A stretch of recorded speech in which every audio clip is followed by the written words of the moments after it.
for you there, Carol. £250. You take from the machine, put it in your bank, extend your lead. Get that extra. I've got another prize as well. This time one is gold. Again, go to now, Pro Ball. Fantastic stuff. More importantly, you've extended your lead. So great, control passes to you. Here's your first question. What year did the USA celebrate the bicentennial of the Declaration of Independence? Bicentennial. October 200. About 50 year old. I don't know when it was signed, but I'm not 100% sure what bicentennial means, so yeah, I'll pass it. Right, Carol, do you know what bicentennial is? I was thinking it would be half 100, but the fact that I've got no idea when it all started probably doesn't help. 1901. 1901, okay, so Craig, do you think you know when the... I think the Declaration was signed in 1776. Okay. 1776, let's find out. Go, Right, you've gone with 1901, let's see. The answer 1901. I like to give all glory to God for all His strength that He's given me today. Ko whakamalo ke otua, ngā koe tau lawa umai ke pompongini, mo tau ngai whanki family, pa ko whakawhetai, pa ko whakamalo, ko unga, ko kau mai otua, e ko ngau e koe ni nau whai, he mahina ne nima, e ko whainga ke mau e totonu, mo mea ke tau whai, he whaunga, he mooni, mo whaunga he totonu. Ka pako whakawheta i pe ke mea no kotoa. Ko whakamole mole atu ka pau, na iai ha ngā aue, tai whiunga mo tai tau, ka mō tolu si ka kai koe na uk mō kei tali wahe. He whaunga ai ka kai koe ni, na nauhanga o ka kai ho mō paanga. He whaunga he ka, pia moe loi, pa moe whaunga, moe whaunga he flawed, he? Tau ngawa ki pe flawed, ko hi ngā, ko osi ilo, ko ka kai ko ni, ko ka kai flawed, na nauhanga kai haa au pito pe ho mō ngahi paanga. Pa koe mea pango pe, ko wa umai ke tuunga ko ni, pau ilo, ai ka kai ulu wheke, pau ilo ai ka kai o kunau loto sii, ke nau whekumi ke mo o ni moe totonu. Ko hi ngā, o ku mahu inga, ke tau whekumi ke mo o ni moe totonu, ui ngā koe ha, ui ngā koe whina ngāloe o tua, ke tau whai i māmani. Okay koia? Tau te whoki pe ke taimi koe nau kamata mai ai, ui ngā whakamole mole pe, koe whoi laivi whakaosi pe nia aku, te whai atu ka ki mou tolu. Ke ui ngā,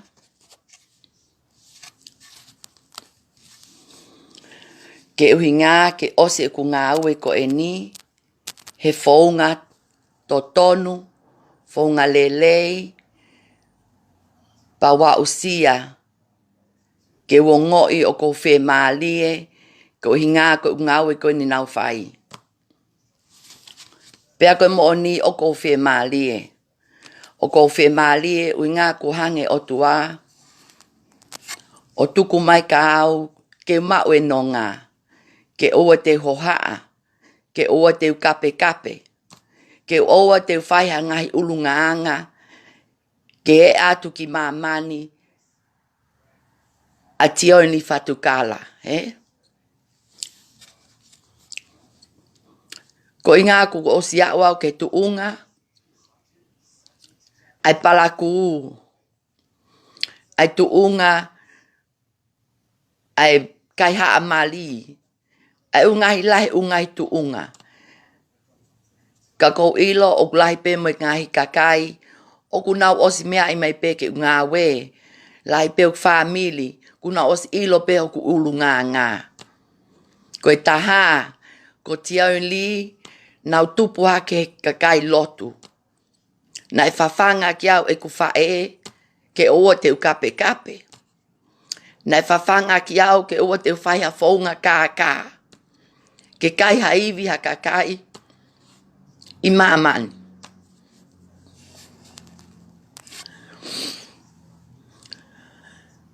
Ko e ku nau kau he kulupe ua aliwa manu pea mo mele hea.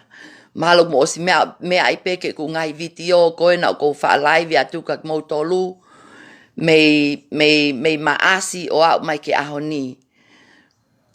Koe nau os asi pe YouTube e ku u vitio. Pea nau kau he kulupe ua pa koe kulupe ne tahahiva te awelewa ke pule anga ke nau whae nau tola nau ngā ue ki ai. O si mau pe whanki mea ke launga. O si mau pe whanki evidence. Ke unga ke whakahue ka kai ulu wheke me ulu ngata ko ini ke wheituu o kutonu ke nau iai. Ke nau o tali whakamole mole pa nau o tala ho nau loto ke nau totonu ko ini o ku nau kei nofo mo ia, he? Ai kakai tonga ulu wheke ko ini. Ai kakai e toko ono noa. E whakahu lewa ke pule anga ke commerce. Ke unga ke whai e nau ngā we ke kakai ko ini. Ui ngā o kai ka haloe a wia. O kai ke unga ua mo commerce. Ko I was a victim. He? Nau kau he lipa anga ko ini pa nai mole e kua mano. Mole e kua manu ko ha? Nau tuko e kua manu ke ua mano, ke ua te totongi mai melehea, ka ui ngā kau whai ai tokoni ka mou tolu. Ai ka kai koni nai whai mai lao ngā. He? Me ngai mea koia. Nau tuku lewa e kua mano, kau whai ha tokoni ke community ni usilani. Ai ka kai tonga i ni usilani, e mahalo pe e toko tolu afe, mahalo. Ai kakai tonga kone o kei nofo, pea mo e nau whekumi, koe hae mo oni te nau whai. Koe hae ngā ue te nau whai.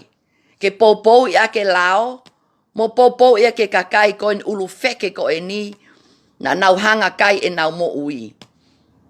Hao ke kau vai, koe kau polio, he?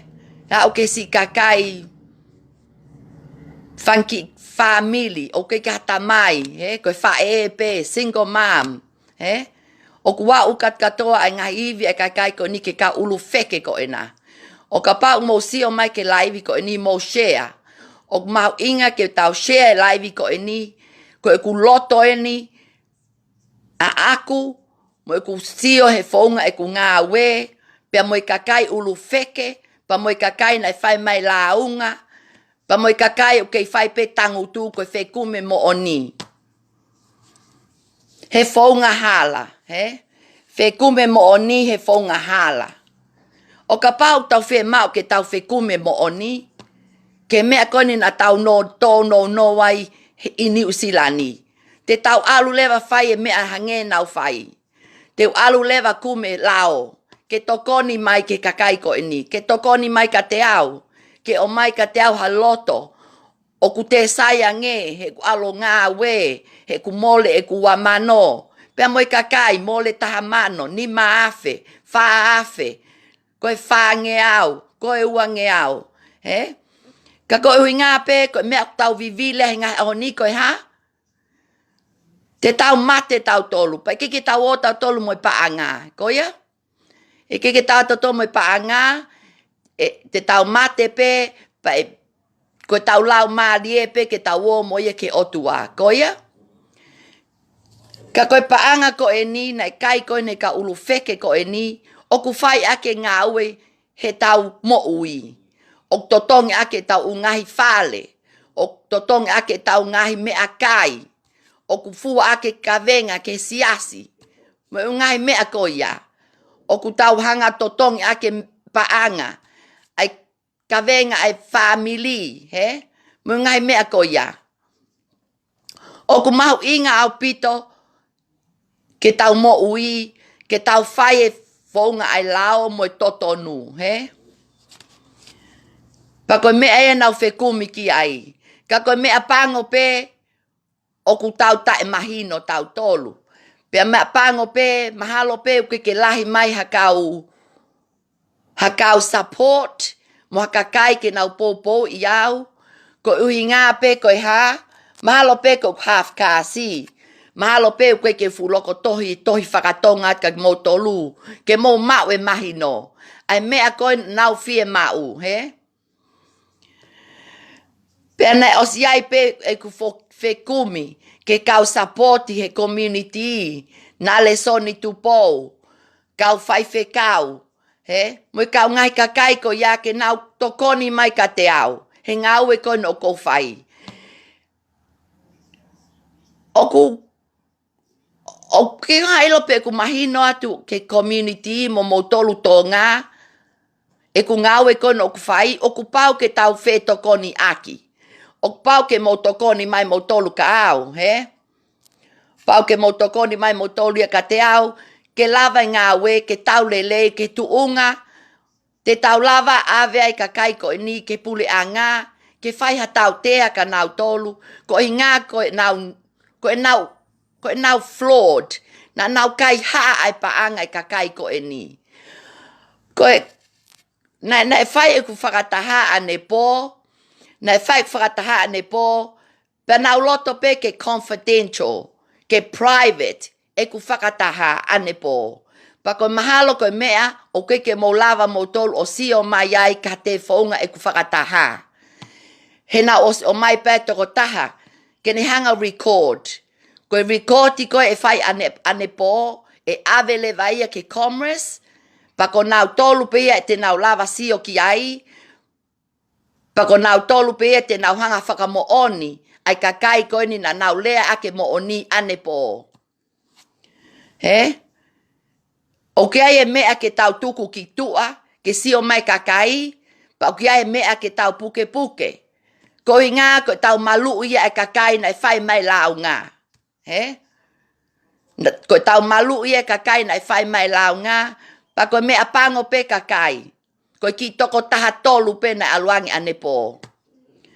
Pa ko mea o ko mamahi, ko ku mamahi, ko hae uhinga na lange pe ki toko taha tolu ko e ni, he fukulupu e taha hiva.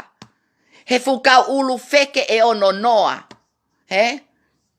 Na e whai mai ho mo lau ngā ka te au, ai ukakai koe na o kei nofo koe na e private messenger, mo e nau whanga fu ulau ngā, he? Nau kōle aka ki mo tolu, ke mo anke whakataha ane pō. Ke mo wange, o tala pe a lea ho mo ngahi le o. He whaunga he totonu.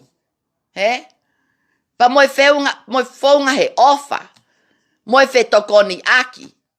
Ke si kakai koe ni vai, moe kau poli o keike nau o mai ke whakataha.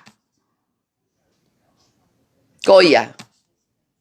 Koe kakai koe o ku poto, o ku nau whai e ngā we, o ku iai pe mea ke tuanga, ke oi ngā ke protect, ai privacy, ai kakai, na i whai mai lau ngā.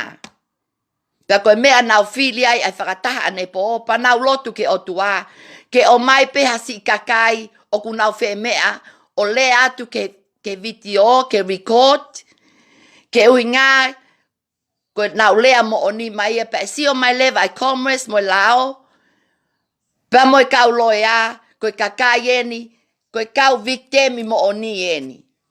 Koe kakai eni, koe kakai koe ni nā mai ane po, koe kakai ia, koe kau victimi pe ia. O koe ke te tokanga ta ke whaafe koe na, pe koe toko uange au, pe koe toko ni manoa, na e whai mamo whanki launga koe ka te au. He tu he taimini, he? Ko i ngā na os atu pe taimi ke ka ulu wheke, ke whai mai hanau ki i pou, pe whai mai hanau ki i whakatomala, pe whai mai hanau ki i kole whakamole mole. Na os atu pe wike mahina e ua, ke kakai li pa ngā, ke mo te whai ha whaunga o te sai. Kai tuku ai toi matapa, mo i toi pe pa os koe sa pate pe pa o whai e lotu, he? Ai ka ulu wheke, ai kakai ko e nā, he? Kau maa monga, kau he ulu wheke, kau potu siasi ko toa pe, he?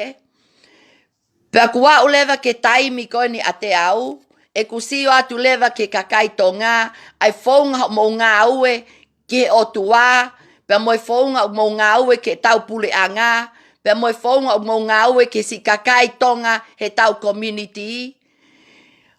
Oku pehe, koe kau tō ngā, koe kakai whāsia.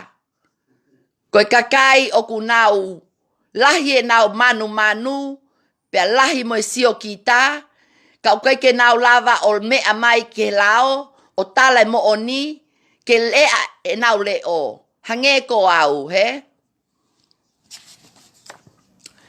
Nau Filipe mea ko e nā, ke ui ngā, ke fuhu pe mo i kakai ko e nā. Ke ave o kingoa, ke ave ku privacy, e ku mo ui, mo family, ke e aki mamani. Ko i ngā o koe ke o toka ngau ki ai, he ku awhio pe o tuaia, pa ne ngahi pe o tuaia tio ni whatukala, pa ke hataha ia judge mai e ku ngā we, he whenga ke totonu, pe moi mo oni. Pe mo whenga ke ua ia hataha, hatonga, tene kai haa he whaunga kai haa ko ni ai perimeni. Na nau seti apu pe ungahi kā ko e ni, pana na osi palani pe ke na wo mai o tamatei mo tolu. Ai kakai ko na ke hanu holo ko mo paanga, he? Pe ko ha fatongi ai fai ke mai o mo paanga. Ko awi he tai mini o ko fu mamahi, uinga o ke sio ane po na e a mai hangai fonga ke fai ake tokoni ko e ni ke tawi kuna ka tuunga lelei.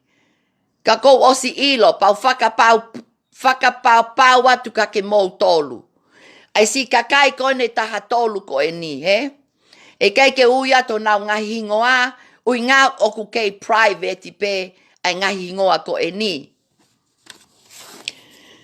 Kai mahalo pe te utala atu pe whanki hingoa, ko ilo pe koe kakai ko e ni, o koe ke nau te whemau nau tolu ke private e nau ngahi hingoa. Ko whakamalo atu ka vipia folau. Ko vipia folau na e hau ane po o tala honolo to. Ene mo ui pa mo ene mea na e whai mai ai polo kalama koe ni ai perimen ai ka ulufeke koe na nau fotu u. Ke kau koviai e ono ki i family. Kau koviai ene mo ui. Kau koviai ene falala ke kakai tonga ho tau pule anga. Nai whakamatala lewa e vai pia folau, vi pia folau, nai kau he kulupu a piane mawhileo. Pea nai mō lei ene paanga e ono afe whange au. Nai te kau pe toko tāko ni he kulupu ai Dolysis, pe koe ku Team Pine, nai te kau pe toko tāko ni ki ai, he? Ka kou whakamalo atu ka koe vi pia folau. Koe kutu ulewa he taimini, te toko ni le wapi vipia folau, ke mau mai ne rifani, ke alo claim ke tribunal, ke mau mai ene seniti, pe mo tali a vipia folau, ka pau ke sio mai ki heni. Loto toa, pa ke tu upe ho totonu. Ui ngā iai pia taimi, e hange lao o whakahue fu ulu feke koena ko piane mawhile o save. He? Ko i ngā nane kai o mo paanga. Ui ngā ko toko tāko ni a piane koe flawed. She's a flawed, she's a money laundering, and she needs to be put away for justice. He? Koe kakai koe ne toko tātolu koe ni. He? Koe kakai na nau mai mahi no. Koe kakai na nau toko ni i mai e ku ngā we. Koe kakai na nau whemau ke nau lea ho nau loto. Pa koe kakai nau whemau ke whaiha whakalelei, ke pule a ngā, ke ngā ke hā, ke ua te o mai ka ulu wheke o no noa koe ni ke tau mo uiha taimi, ke te au si ai si tau whanau mo tau whanga moko puna. He? Pa koe tau tu koe taimi ni kakai, te whakahu pe ukulupu tahi wā, ke tu ke pule a ngā, ke nau whili, pe ko hai ka ulu wheke ave ki plisone mo lao, pe mo hai ka ulu wheke te nau hao. Te nau hao koe hā, koe ngā, nei ke mo tu mai ho mo ngahi lao ngā, ke sapoti e ku ngā we. Pana ke mo mai ane pō. Ke ngā ke mo mau inga mo lau ngā. Pea mau inga ke awe mo ngahi. Ulu feke ko e ni ke pule a ngā ke nau whai maha ngā ue ki ai. He?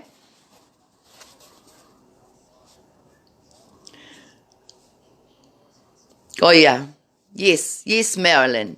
Nelson, I'm only going to help the 13 people. Thank you. Pea moe toi, nau whaka ofa ia au pito, ko uhi ngā, ko uhi ngā ne alange ki vai ane pō, Na alange ki tangata eiki ane pō, o si whekumi ke ne paa ngā.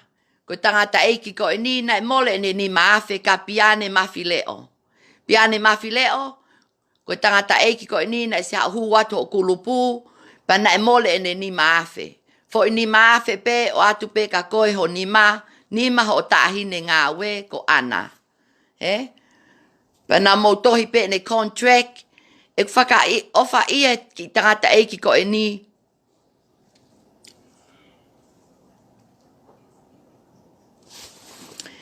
he ne si aluange, mo ne whekumi ke totonu.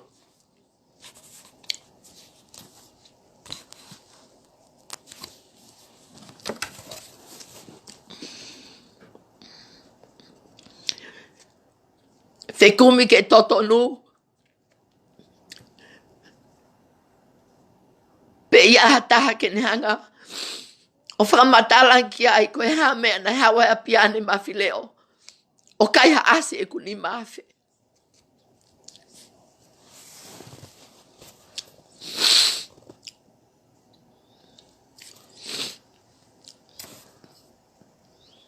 Te tokoni lewa ke motua ko e ni, pamono mali. Te whai lewa tokoni ki ai ke ngā, ke nahango awe a piane mawhileo ki whale hopo. Ke ngā ke eke ange motua ko e ni, a tangata eiki ko e ni. Ke na si o mata, pa me fu ulu feke koe na ko piane mawhileo, Ulu feke koe na ko piane mawhileo. O ke tu koe tai mini, you're nothing but a fraud. You're nothing but a coward. And you mean nothing to me. And I can't wait until the day they take you to jail and throw away the keys. Hola holo pe piane mawhileo. Hola holo pe, toi holo pe. He ko tunga tai mini koe te whesio a tatahaya ko mo ngai mata e ka ulu feke ko toa pe ko ina, Mo toi, pa mo tuho mo totonu, ne kike ha mo mea mo tona e whai, pa ne kike mo kakai, mo tole kakai ko e ni. Ka tuke lao, ke nauhanga, o toa mai mo o ni, ke ui ngā, ke mo whai ho mo ulu nganga, tai whe unga mo tau ko e ni ho mo kai haa me kakai masiva. Mo kai haa iwi ai kakai masiva, pia te kovia nge koe kakai tonga pe nai whai ka mo kai haa. Nai whai ka mo kai haa. Ko ku mamahi ko ne aho ni, ko ngā, ko sio ke tangata eiki ko ni, he ne aluange ane po he momo ko, Ka kei whai pe ketu ange. Asi kui ko ni. Moi tamai. Na ke hange piane mawhileo. O kai ha asi. You stole the man's money, piane mawhileo. You stole his money under greed ho manu paanga. He whaunga ka. Ho o ange toko taha ko ni ke saini he lai pepa. O koe ko lai pepa le sisita. O koe ko lai pepa ia na e o mai he lao ke saini ai. You sign a contract, false contract, not registered. You're nothing but a fraud and a money laundering. A whio o tua. Ko tunga ya pia ne mo ka ulu feke kat katoa ko ina. Kai pe ki aha mo ki kole whakamole mole mai a mo tolu, Mo kei tapu ni pe mo ngai telefoni pa mo kei hola holope. Mo hola, pa mo hola, pa mo kai pe pa angai kakai. Mo kai pe nau pa anga, mo wo whakatau api, mo wo kai lelei, mo wo nofo mo feitu u. Koe o tua, o kua fio ngahi tangi, a ngahi loi mata ko toa pe. Pa ko ia pe te tau whalala ki ai. Ko ia pe te mau whalala ki ai, a si kakai koe ni, na mohanga kai e nau pa anga. Te ulea pe, na nau kai e nau pa anga, he kou osi e ku ngāwe. Pa ko osi sio, ai whaunga nai kai e pa anga koe ni. Whaunga taha, koe nau whakalele, ai lili pa anga, he whaunga kāka. Ke huinga ke wahe pe e nau ngahi whaamiri a nau tolu, pe nau mau pe nau tole pa anga, ke whae ako nau ngahi loto, e nau wha nau mo nau whaamiri. Kasi ngoto e kakaia ko e ni, na ngoto e tangata eiki ko e ni, ane po. Na ngoto e toko taha tolu ko e ni, na nau sianke u whakataha. Ne te aon ki mātua taha, mehe ulu feke pe koe na apiane mawhile o. Mo sio ke ngawe a o tua, ko hai hingoa o ko tautou ai atu he pongi pongi ni. Ko piane mawhile o, save. Koe kulupui a kalia moe ofa. Kalia moe ofa. O ku ase ofa, he? O ku ase ofa he kulupu koe ni. Kalia moe ofa.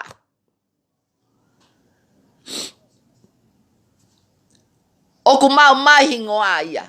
Ui ngā, ne kike hange piane ia, o mau e ofa, he? Nai ton ke tau pehe kalia o e kākā. Kalia o e kaipaanga. He?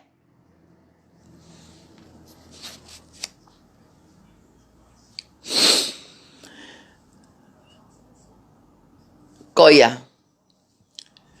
Tau. Koia. Nai te anki mātua e onki mātua na lang ane po. Nana mole ka piane e na fu ni maafe. He? Ni maafe ko e ni, nai talu pe na si o ka piane, kai pe ke tokanga ma piane ia ka naua, kai kei hola holo pe a piane me ne u api mo ne api nofo anga. Tu use telefoni, kai ke nasi lava o fetu taki ka naua mo ngai mea ko ia.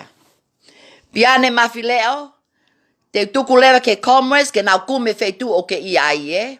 Ui ngā ko whe maho tu asila, ke mau lava clay mea te kakai ko ni, ke mau mai nau pa ngā pa muo hopo e.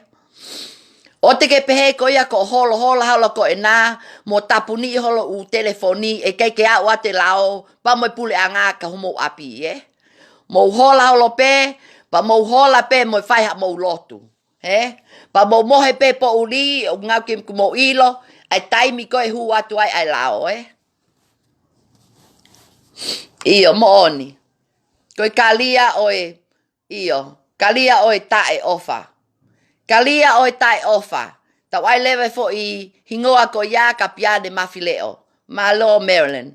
Koe kalia oe tae ofa. Ai kulupu koe ni, ai fika tolu koe ni, koe kalia oe tae oe ofa. Tau ai lewe koe kalia oe tae ofa. Ai fu ulu feke koe na ko piane, na nehango kai e si motua vai, e ne paanga e ni maafe, pa nai haa i e ku miti o koe ane po, e ku mitingi, ai whakamatala e ki tangata eiki koe ni, ke ku rekoti koe ni e whai ko ave koe na ki he pule anga e. E ne whakamatala,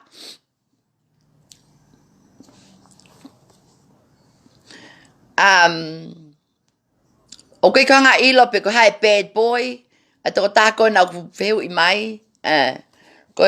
This meeting is for, Koe kakai ko na ku hu mai ko na kei whai pe tai mahi no. Iyo, mo kohi mai pe, mo kohi mai pe mo tolu. Pa mo kakai ko na ku, kakai ko na ku mo whe whanongo mai. Ngā koe ha, ko foi live to whakaosi pen, he? E keke mo te sio mo tolu ka tiau ni fatukala, o ne te live atu ha mea, he? Ngā ku ose ku ngā we a kuia pa koulota ke whe maali e he. O ke kia taimi a kuia, o ka pau koe o la eni, ai ki ti toko taha tolu pēna e oange ke whakataha ne po, koe ola ni e ku ngā we, pa ko pehele vau e whakapiko, pa te tuku le vau ke lao, ke nau, pa te toko ni pa e toko taha tolu koe ni, koia?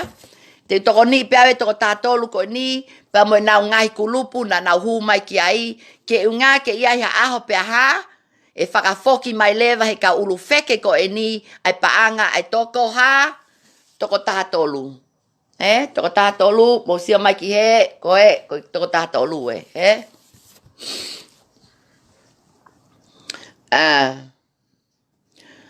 Oh, yeah, okay. Thank you, Marilyn. I understand now. Yeah, malo. Yeah. Tau ai lewe for hiva koe na when the police comes for you, ko ia. O mo sio mo whanonga for hiva ko ia, mo vitio ko ia, ia. When the police come for you.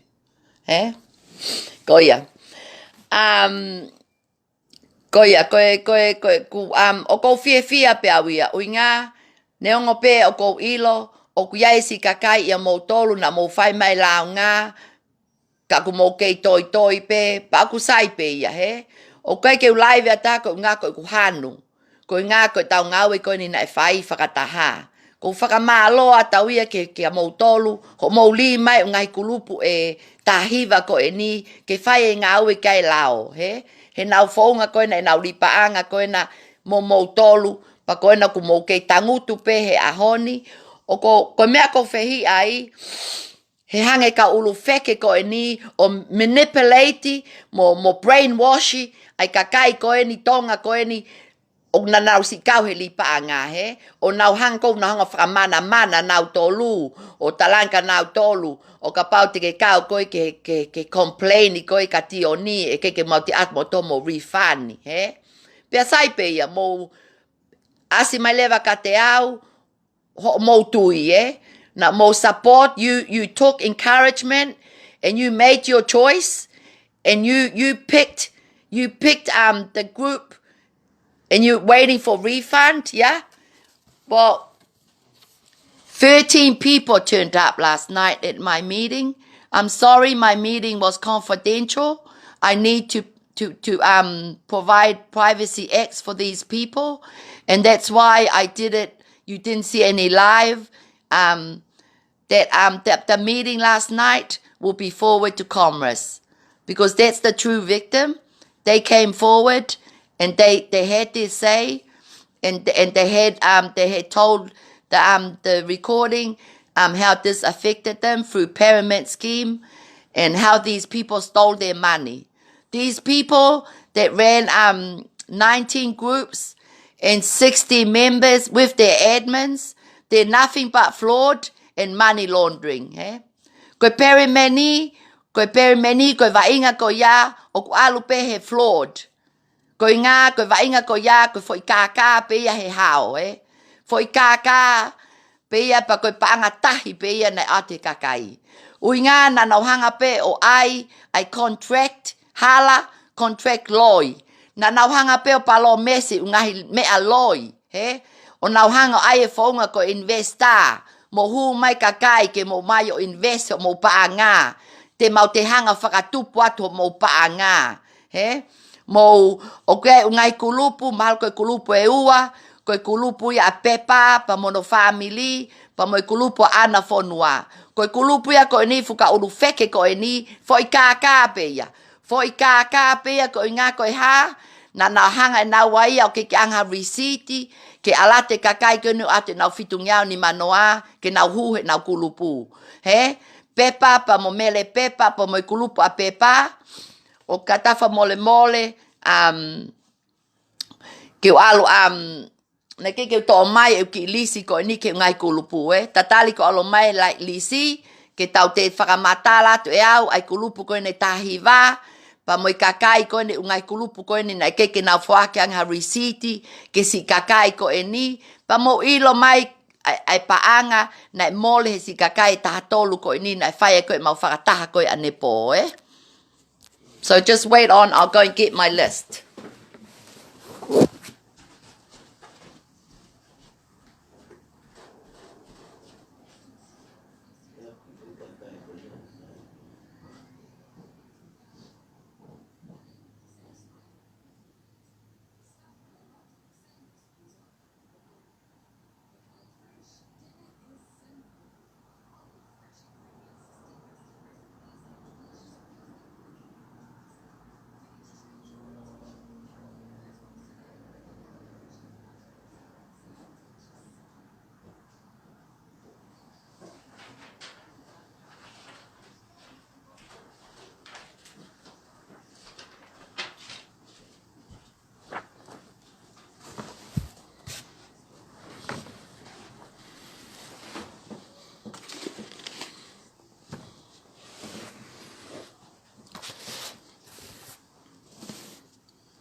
Ko te mea pe ke whakahaka ki mau tolu.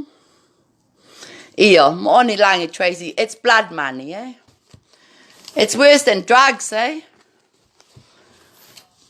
Ko tau blood money, eh? Ko no pe mai toko taha ko ni koe paanga I toto. Koe paanga a iwi ai kakai, eh? Mo sio mai lewa ki heni. Ai kakai. Mo sio mai ke fu ufomu ko eni. Mo sio mai ke ufu lai fomu ko eni. Mo sio mai ke ne matolu. Ko upepa ko eni. Na tonu ke tufa ane po. Fu upepa tolu ngeau ko eni. Na whai ku ngā we ke tufa ka mo tolu ai kakai tonga. Te moange ke ku whakataha ane po, he? Pea ko te tahana o si ai pe security ai, eh? Nau totongi pe security ke iai, he? Pa nau totongi pe siana, soane, a soane, ke unga ke haa hulu, ungai mea koe nau whee mau ke confidential pe, he? Mo sio mai lewa, ke ungai pepa, he? Ke a ue ngā we, he? Ke a ngā we, unga koe toko taha tolu pe, na nau wo mai ke meetingi, pea osi lewa kakai e koe ni, he? So mai ke pepa, eh? O mo fuhanga o weise o taimi, eh? E ku alo whai o ngā ue ane awhi, ke tūwhate o ngahi mea koe ni, ke ngā ke tau whā tau tala noa, pa lea mai lewa mo ngahi loto ki loto, ke tau whakataha, ke ngā ke record, ke awe ke pule anga, ke awe ka ulu wheke koe ni, ke lao, eh? Ka koe mea pango pe na keke mō mai, eh? Mea pango pe na keke mō mai, eh? Ai ka kai malo ni manoa, pe koe ono noa, pe koe toko te au, na whai mau mulau ngā, eh? Koe, upepa, eh? Te ulaku lewa upepa koe ni ke vewe, ui ngā ku ose ku ngā ue aku ia, e nam tan. Koe ia, osi lewa ngā ue ia, eh? Ui ngā koe mea ko fu ita ai, o koe keu ita. Ko ai atu pe, ke mahino ka mou tolu, pa mo ka ulu feke mo ulu ngata ko ena o te whai pe ku ngā we ke lao pe ana ositano pe mo commerce ane afi o ngā whe mau ke te arangi o whakalelei e u ngahi kulupu ko eni tahiva ko eni na whai atu ai lao ngā ku ose foi kulupu e valu na os alu pe o lao ngā e foi kulupu e valu ka ko eni ku te hae fu kulupu e taha ke whai ka whakalelei Eo. Thank you, Langi Tracy. Yep. The inland will be, inland revenue will be involved. The commerce will do all that. Through this money laundering and fraud. He? Eo. Ko ngā, oku whakaofa, oku whakaofa ka kai tō ngā, ui ngā mowiri fia pe mo tolke ka ulu wheke mo ka ulu ngata ko ni, na nā wō mai o whai ai whaunga hala, mo i whaunga tai totonu ke tau community ni usila, Ko tau tūko e tai mini, ko pehe, ko whakawhetai. Ko whakawhetai ke o tuā, ko ingana ni hango fili a tioni fatukala he fukakai o no afe ko ene na to he lipaang ko ne tahiwa. Na ne fili au ke hanga lea te mo oni pa mo totonu ka ki mo tolu o te ke mo mau ke mo fai he ngā welelei mo tala mo oni. Ka mo kei popo i pe ka kai ulu feke mo ulu ngata ko ena ho mo ngai family he. Hange ko ngai family ka ulu feke. Ho mo popoi ho mo kakai kai paanga ko na he iwi kakai tonga i New Zealand he. Kai ke mo hanga o anka nau tolu hangai fonga ke nau tu lele yai he ngai ahoni he. Ai kakai ko na family ko na ka ulu feke. Mo popoi pe mo popoi pe nau tolu. Uinga ko ha mo ma mo tolu inga ko ha kakai ko no mo family o kai iwi kakai. Pea malo e kutua te ngai ulu feke ko e ni, ke ilo e family ko e ni, mo nau ngai ulu feke, e nau mea whai he aho ni. He? Tuko e o he kaka mea lele holo whakatau api. He? Mo e o ai whale ko loa mo ngai mea ko ia. Ui ngā koe ha, koe paanga toto ia. Koe iwi ai kakaina mo mo tolo kai e nau mo ui, he whaunga he kaka.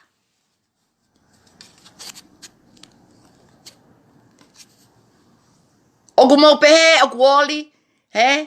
E tau tala, tau tolu koe kakai lotu, he? O tau tala, tau tolu koe kakai, nei hange o tua, nei hange koe ha, o toa tonga, koe ngā koe ki whonua o nau mai lotu, he? Ka kuea mai kau he ngai ahoni, oku mala ia, oku lahe fupapa le mai tonga, ho mo pale meni, mo ngai mea ko ia, he? E nau kai e whaunga pangaloi, mo e whaunga kaka. Kai e whanua, e nau wiwi atonga, mo e kakai masiva, New Zealandi, kai e whanua, pea mo e tae whakalao, e nau nofo i New Zealandi, he? Na ton ke mo wokat katoa ki tonga, o whai ai ho mo kai paanga ko e nā, he? Mo whai mo kai paanga ko e nā, he? Ko ha mea mo kei popo ia ka ulu feke ko ni, he? Ko ha mea koe ke mo popo ia ha toko tahange ko au o ku ne fie mai mo oni, he? Ne fie mai mo oni fe mau e ofa fe mai fe toko ni aki. Ke tau popo e lao i New Zealand na tau ostope li panga. Ka nau loto ke tau hanga popo i pa tau ilo e tau hala. E tau hala e tau fonga e tau o hange kakai ko ni ulu feke ko ni o brainwash o tau ata mai, o manipulate o tau ata mai, o tau wau mai ke aho ni. O kei peke ia whakamole mole ia. No remorse. No regrets. Ke nau action ko ni na nau ai. Pakapau lewa o kei ke hataha ia hange ko piane mawhile o. O kei ke ofa mai ia ke tangata eiki ko ni na hawa ne po. Ai si vai ko ni na ke tuange ke holo. Ko winga ko ne fie mawe ia ke ne sio mata mo piane ke ne ekan ki ai ko ha me na kai ko kai ha asi hoku mali mo ma panga ni mafe. Ko ha leve me ai community pa mo ka kai ko na fai mai launga na ke o mai ke frata ne po pa mo ka kai pe. Ko ha me te mo wangi ki tangata eiki ko ni mo ki family o te sayange. O tau avea piane mawhile o ke lao. Ke hawa piane mawhile o tali ko au. Ko au piane mawhile o nau kai e iwe kakai. Ko au piane mawhile o nau kai e ni maafe e toko tako e ni. Pea moi ka ulu feke ko toa pei o kei vil holo i New Zealand.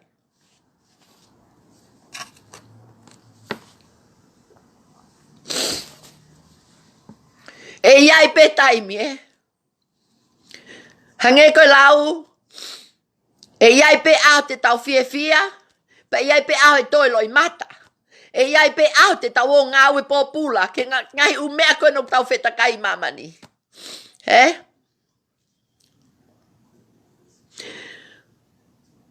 Koe ku ngāwe, nei alu pehe whaunga totonu.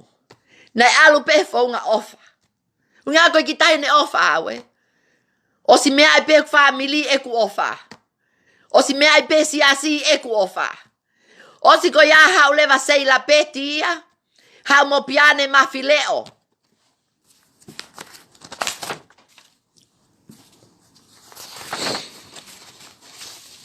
Hau leva piane mafileo ia sei la peti. Hau leva pa moe kulupu ia koe lave ki mana. He? Koe kakaia koe ne mo nofo hena. Ui ngā te tauota to hopo ko mo harass mo abuse ma iau he miti a.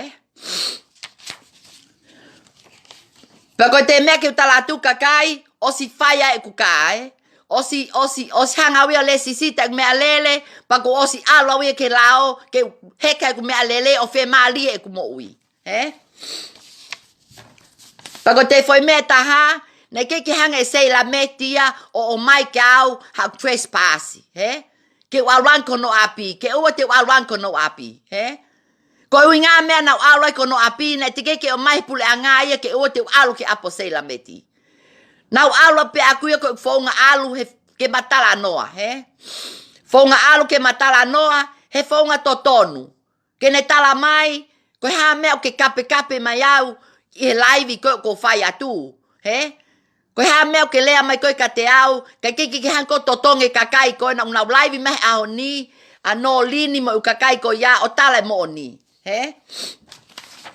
Pa koe hā leva kakai, mo fili leva ke vitio koe a no lini koe ne ai tōtā koe ni nai laivi hake koe kau katsei la peti, pa mo sio leva ke vitio koe na hake sei la peti. E palaku, pa moe lea, pa moe abuse, pa moe harassment na le whai ka te au, he ungai vitio koe na pa moe ne loi, ke ne hangea show mai vitio. Ko whē vitio ai kau polisi sei la meti. Ko whē vitio ai kau polisi, e hau e kau polisi o whakalele i ungai mea kotoa pē. E nau talaka koe ke alu ki whale, mo ungai mea ko ia. Laivi mai ai totonu, kai tuku e whakapuli holo ai whanki ume ai hange koe hau koe polisi. Nai hau e kau polisi. Nai hau e kau polisi, pa nau whakahange pe ke polisi ai whaunga mea nau lele ai koe tai lei se ni. O te mo ai ke uhange koe kataha koe o ko mafia.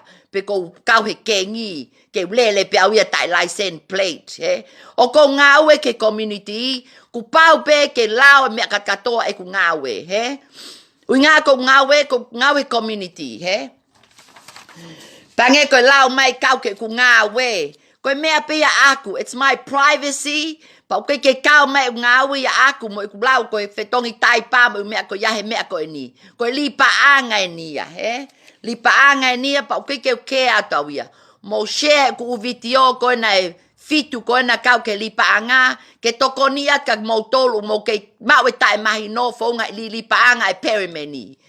Ke mo wote, le sisi tatu e toki tupe, mo ngai mea ko ia. O te mo te o kau ha li pa anga. Ui ngā koe pa anga tahi pe nia, pa koe pa anga pe e toto, ko ui ngā na e mole e iwi ai kakai, pa na e mole e nau ngahi paanga. Na e awe ka ulu feke mo ka ulu ngata ko e ni. Wait, I need a tissue.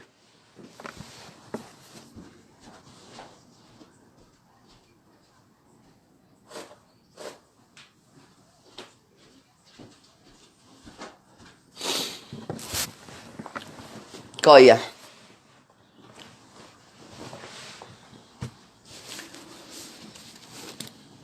Nai hau i kakai ko ni ane po. Ko ake fe ilo ko na e ka ulu feke ko na mo i kakai ko na nau tali mai ko ke live atu whakataha Ke ngā ke mo kata i ko ai whakataha pe ria kakai na toko lahi mai hau ki ai mo mea ko ia. O kai pe ko ata mai te confidential pe whakataha ko ne po Confidential pe ia o ngā ko whakataha ko ia o ave ke lao mo komresi. Ko ia? Pe ke pe mo sio mo toki ai. You'll never see my meeting, Ko kau victimi pe na hau ko ane po, ko nau tolu pe na nau mea i ke whakataha. Pa ko nau tolu pe te na honga whakamooni ke whakataha, ko ngā koe ha, ngā koe ke uloia taka mou tolu, O koe ke uloia taka mou tolu, pa ko ngā we a koe whai pe totonu. Pa koe ke utai e ka kai koe na two-face, he? Ka kai koe na ku heke mai ka te ao, sapoti ao, o ska heke atu ki he? Koe ke tale ka kai mo ui ko ia. Mo fili leva, pe a mo to'o hake o mo computer, mo funky telefoni, pa mo tohi leva whai o mo complaini koe nā ke comres, pa mo wo apply o mo claimi o ka pau mo whe mao, ko mo ngawe ke whai. Ai ka kai koe na ki hau ke meeting i. Koe ka kai pe koe ni taha tolu, mo sio mai, koe ka kai pe taha tolu koe ni te whai kau toko ni. Ui ngā koe ha, koe kau vikte mi pe nia. Koe kau vikte mi pe nia na nau hu mai ki loto o mau whakataha ne po, ne asi mau pe mau whanki u mea, mau security, panai kau e o tuai e mau ki whakataha koe ni. Koe ngā koe ha, ui ngā, koe mau lotu, pea mau tuke mat katoa ke otua ke ne a fio hifo ke mau loto koe ni mau toko ni koe no whai mai tika kai koe ni. Koia? Koia. Tau whoke atu lewa ki he. Te ulau atu lewa ulisi koe ni e toko tahi wa. Pa e whai lewa e ku ngā we. Ke whukulupe toko tahi wa koe ni. Pea mahalo pe te uatu pe fo i kulupe fiha. O ku osi pau pe e whakahu nau tolu e ke pule anga. Tuko lewa u kulupu ia koe ni nei whai mako mo launga e ka kai koe na keke o mai ke whakataha. Te tuku lewa au ke tawhaki. Te ave pe e launga. Ke keke u lawa launga toko taha pe kau ko mo kulupu koe ni. Ka ulu feke koe ni na mo complaini mai na nau kai ho mo panga. Mo tole mo tolo mo ki computer. Pa mo lomi lewa. O whai ho mo complaini. Ke ungai kulupu koe na mo o mai koe na ka te au koe na whakatafa aki. Ke unga ke mo popoi mai ku complaini ke ungai kulupu tahiwa koe ni, Mo li lewa mo complaini ke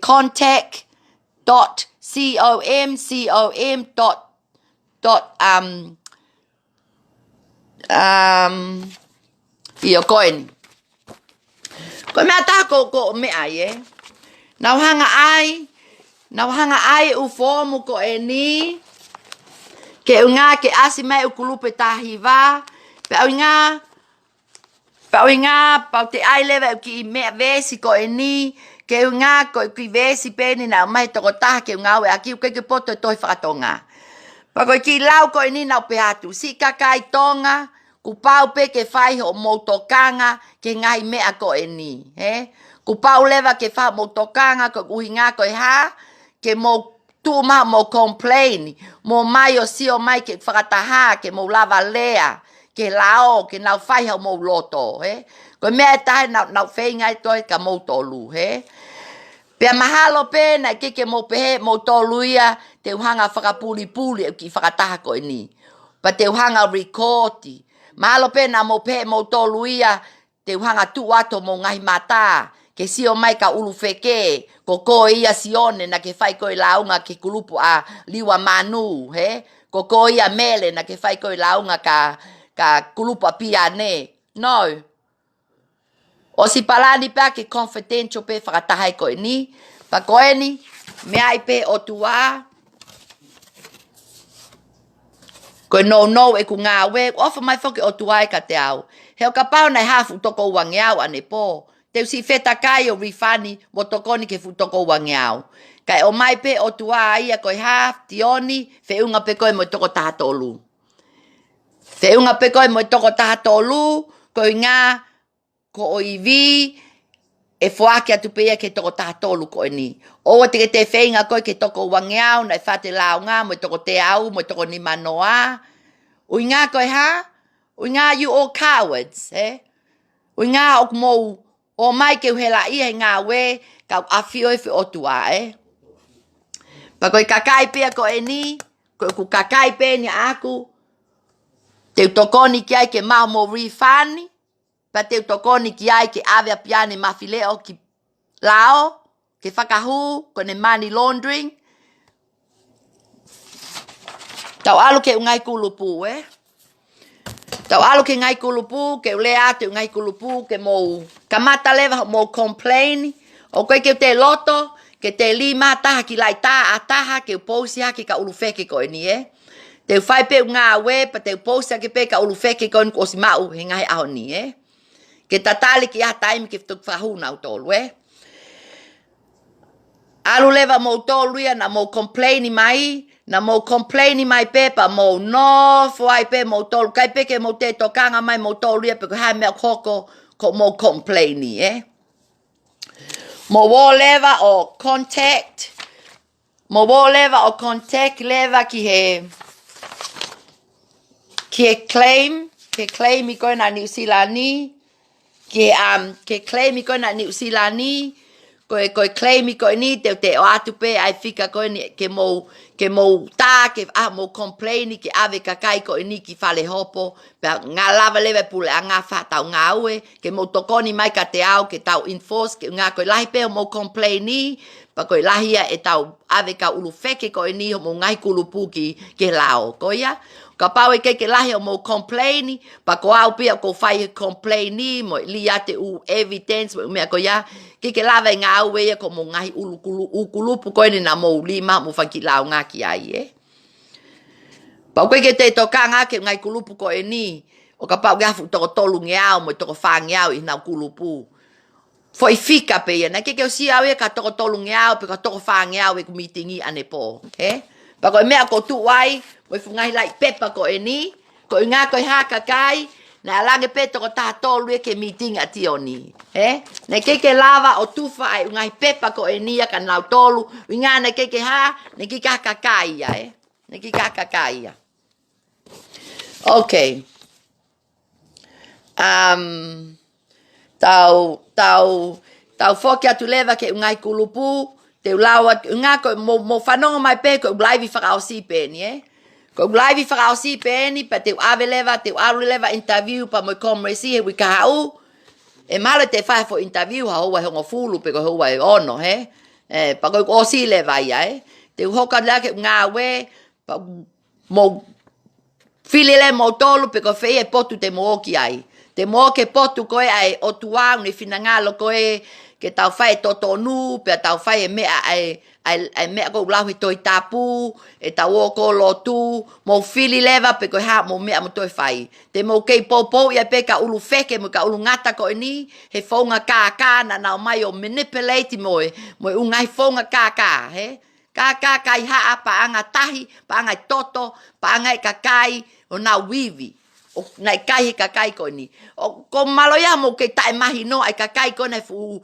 kulupu o mo ke tali wi fani ke tuku ke o tua mo ngai mea ko ya god ne ke pe mai o tua ke ali kakai ko ni o no ko ni o fai na unganga ko ni ne ke ko tau tuku ke o tua ke ha te nau poto ai kakai fu toko no ko ni o mo pehe ka pau te ke ulea pa fai hanga ue ki kakai o no ko ni te nau te o mai pena to fai nau fatongia pe me nau ka he tau community o ke tau fe ma to le kakai ko ni o mo fe mai kakai ko na ko o whakatau hole mea ko nā mo me ake nau o ma whakatau mai ke tau whanau mo tau whakamokopuna mo mea ikai ko mea ko fe inga i ke o te ia taha ki alo promote ai peremeni he whaunga kaka Winga koe whaunga pe peremeni. Na nau nofa pe ka ulu feke o nonoa koe ni o alea i pe nau kau et meni.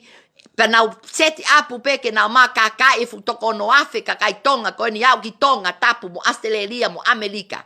Ai whaunga koe ni. Ai whaunga kaka. Whaunga kaka. Tau ki ai leva ke ki vave leva ki mea koe ni ngā koe ai ki ol ki ngā ue Koe kulupu taha, koe kulupu ia liwa manu, koe LM2, kulupu ua, koe kulupu ia melehea, pa mo hei mishea, he lele vave, Mo tio laivi koe ni, ai kakai koe na, pa koe malo ia uia mo i kakai koe na, e kulupu koe na, e whai ake ulau ngā.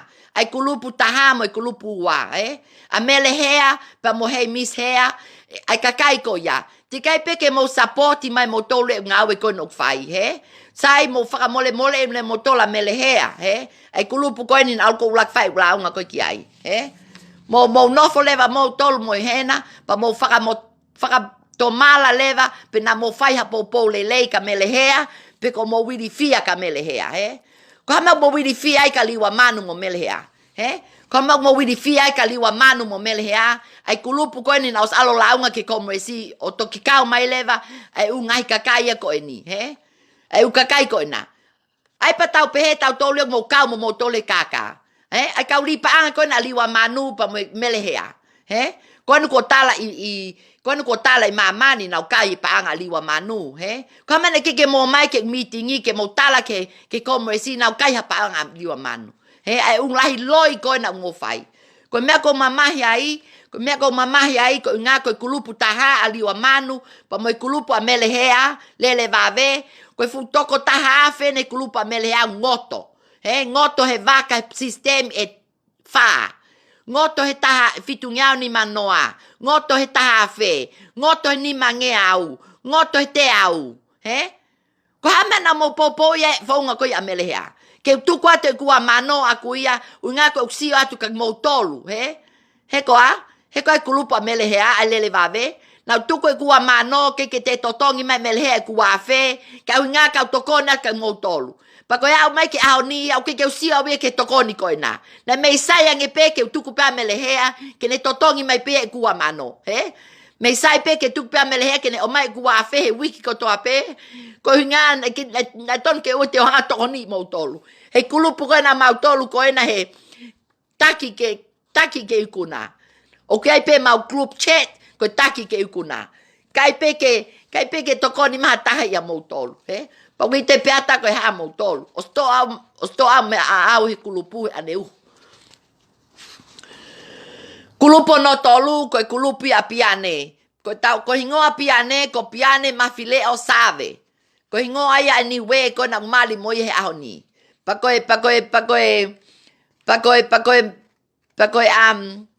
kutu pene kontraki, koe fonga koe a piane, na ne hanga peo ai ene whanau, ke nau ave pa anga me kakai koe ni, pa tok hau pea piane o toki saini he fomu, he?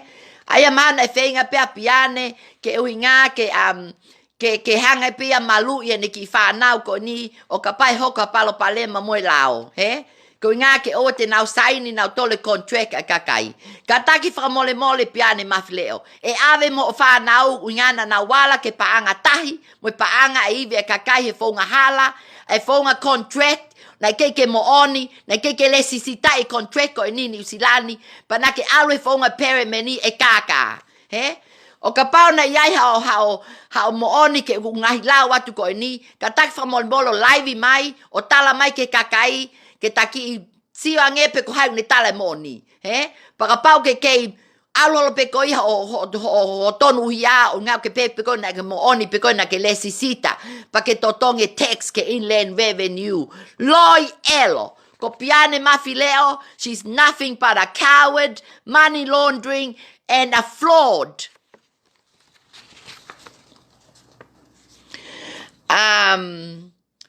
Koia, koe kulupu leva no taha, koia. Ko piane mafileo, na ke asi ane poe, na hange o tua, o aia piane mafileo, ke asi e kurikoti ko e ni. Na hawe kakai e toko wha, me toko taha tolu ko e ni, o nau whakamatala, o hanga kai e nau paanga. Pa koe toko wha ko ia, mahalo peku o si ova he taha mano, ni mafe, ai paanga ko e ni. Ai ki toko wha ko e ni na o mai ko e ane po. He? Tau whika e angepe ko whiha leva na hawe toko wha ko ni o launga mai ke kulupu ko na piane kalia oi ofa. He? Tau leva kulupu a piane ko kalia oi tai ofa. Kalia oi tai ofa. He? Na hai ki tangata eki ane po o launga ka piane ko ene ni maafe. Ni maafe. Kai ke kawai ai sistemi, kai ke kawai hane paanga e te hanga empiane o whakatupu. Pea ko sistemi ko ni lai lau ko ne motua ko e ni. Na mawatu tioni o li en mau ni maafe, pa tala mai e piane ia te mau e ni makilu, 500,000. He? Tala mai e piane te mau 500,000. Mo sio ki he.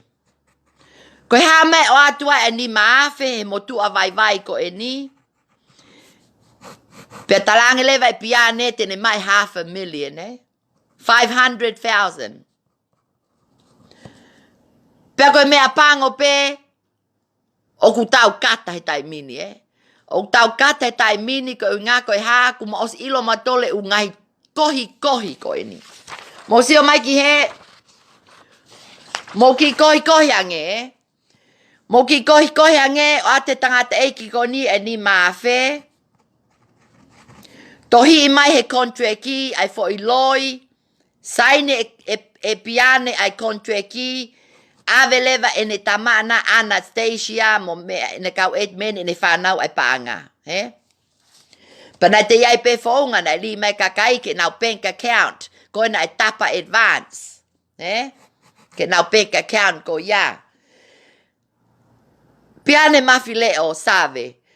Ko ha mea na ke hanga tu o sistemi o pehe ke ate kakai ai ni maafe ka ke oange ka nau tolu e nau 500,000 e nau ni makilu ko ia ko ni makilu ia 500 tohi mata 500,000 ni mo mea tohi leva ki nga ke tau ki lele ange tau ki whamatala ko ni tuku o loya ki e kakai mo sistemi e ka ulu feke kat katoa koe ne toko ono noa, Kumba o sanga ilo mo fonga mo kaka, pa koe ha meo ke mo te live mai ahi ngai aho ni, Ko meo ke mo te sio atai ko mo live mea ko mo live mai I February mo maasi mo ngai mea ko ya.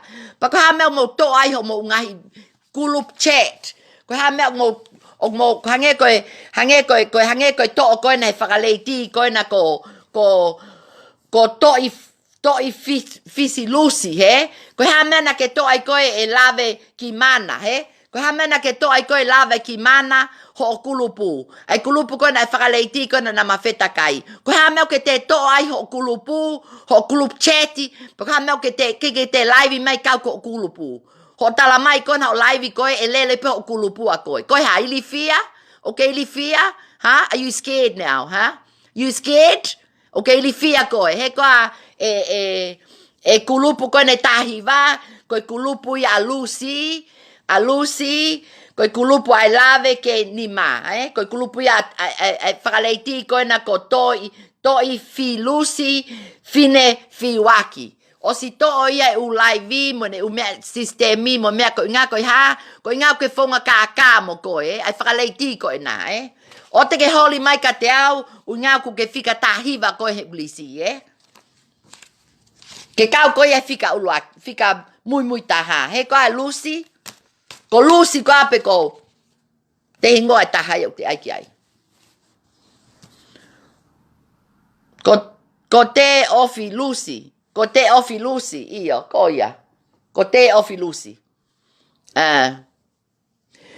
Iyo. Tau te hoka tu lewa pe ke kulupu. Ke lauat ke mo mahino ka mo tolu. Ai ka kai kona na keke o mai kona o ke whakataha, pai koe ulaunga koe ni na mo o mai, te whaak pe ulaunga pe a aku, pe a pako mo tolu le na mo ulaunga mai lima mo whanki tā, mo li ke komresi. Mo li ko mo ke komresi mo whanki uta na li mai, mo whanki launga na mo ai mai ka te au, Winga, o ha mai ka te au, ko mo tolu ia, mo popoi pe mo tolu kakai koe ni na nahang kakai mo tolu, I don't need anybody to be two-faced, and I don't need anybody to be a coward. I need to deal with people who has a voice to seek for the truth and for justice. Yeah? I'm not going to put up with your tongue and ways. Ho mo ungai ulunganga koe na e manu mo, tai whetoko naki mo, tai ofa mo, sio kita mo, ungai mea ko ya. Mo e two-faced ho lo. Mo no whai aho no o whakau pe ko ha mo mea, ko ha ola mo ngawe na mo whai mo au. Bullshit.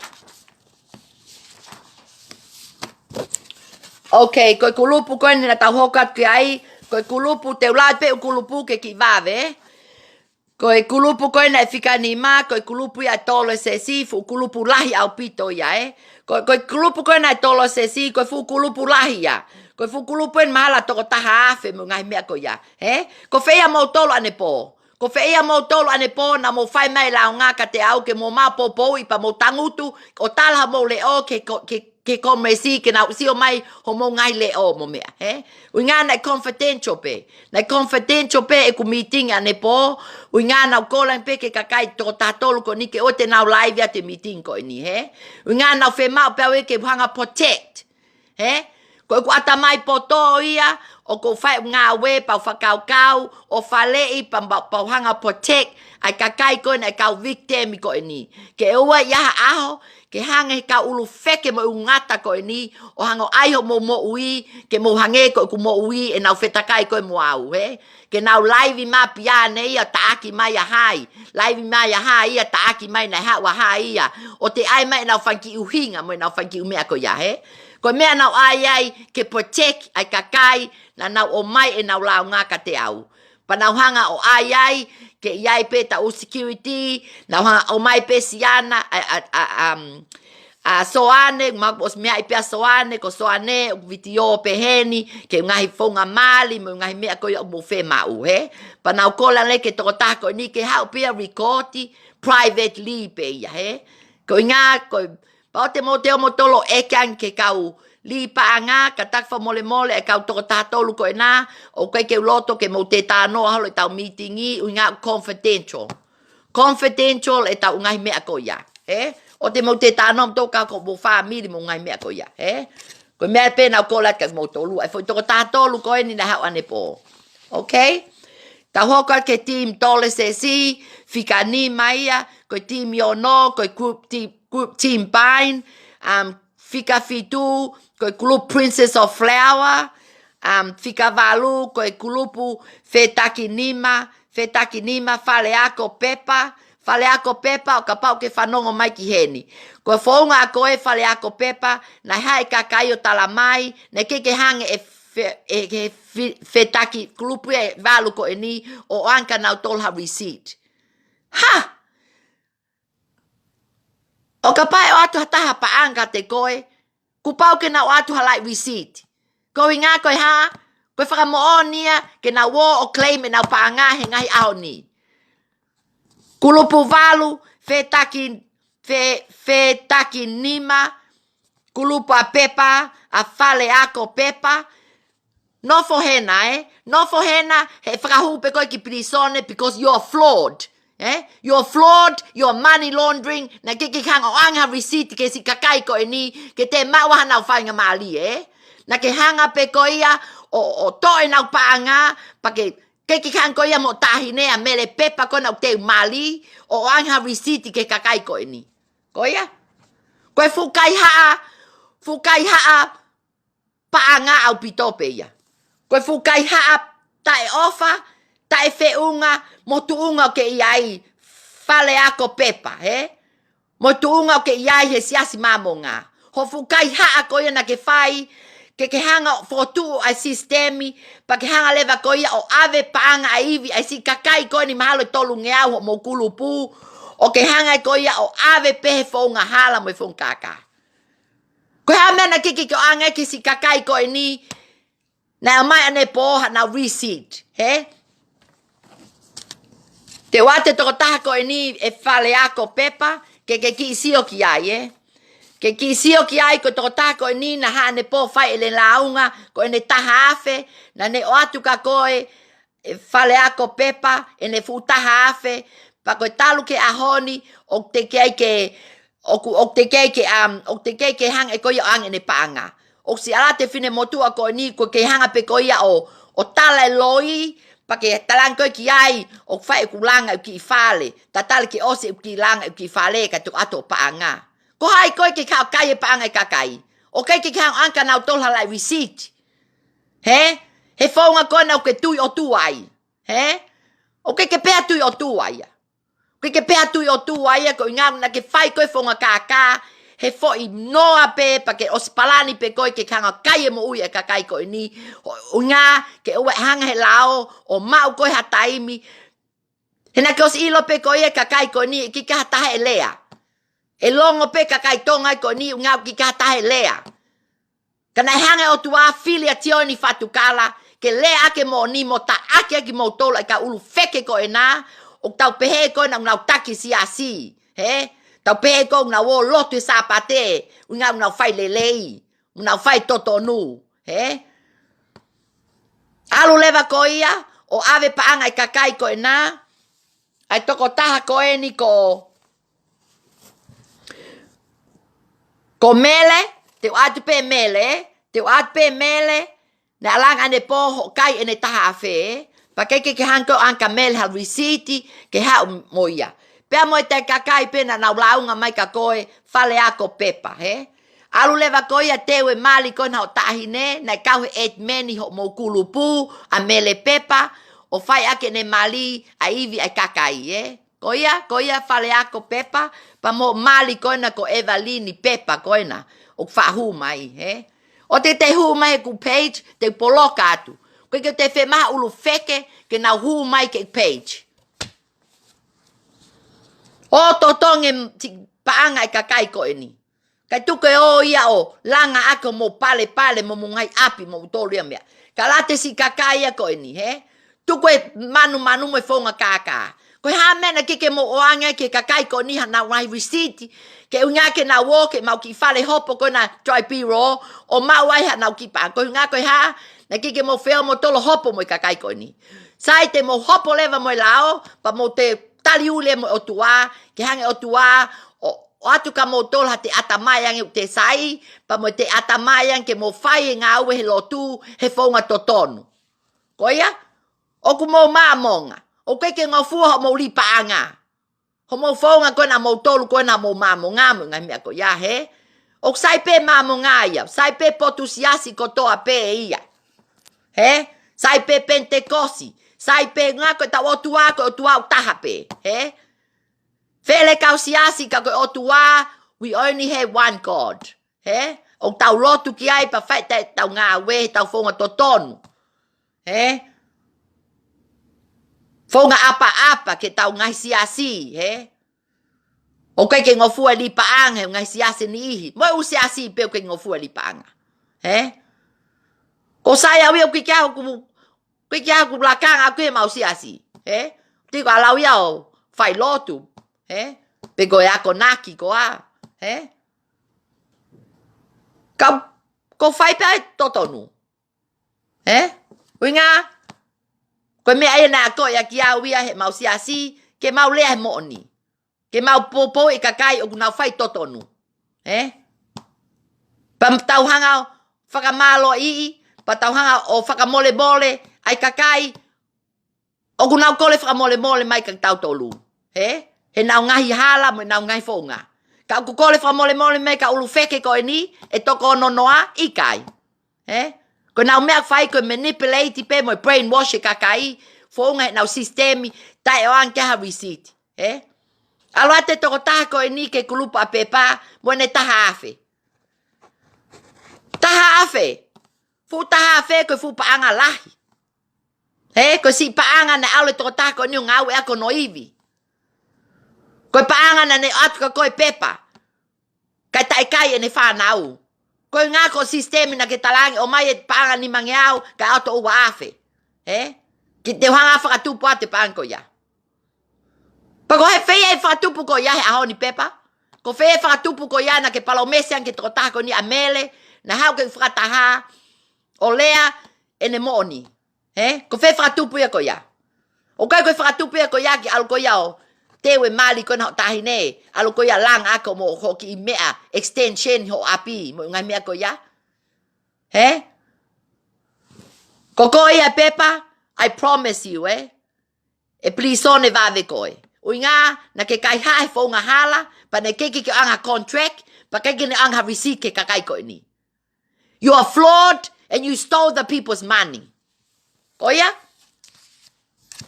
ko flawed. You're flawed.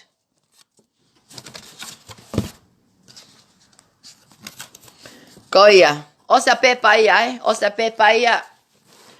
Osa pepa ia tau hoka tu iyo. Tau hoka tu leva ke kulupu koe ni iyo angange mo Princess of Flower. No fa pe koia fai o whakatau kaloni mo mea. Uinga mo tokanga kakai. E ala pe lao, te nau tuli mo tol mo ngai ngā we, hange ko ana fonua koe na ngau koe na House and Corp. E whai pe ngau e lao, ke tuli koe ki tua. Because you under money laundering, and you're under fraud. Koe ki kulupu koe na ana fonua, tau sia ngepe koe kulupu hai ana fonua. Kulupu e tātaha, a ana fonua. Koe ki tahine kāka, he?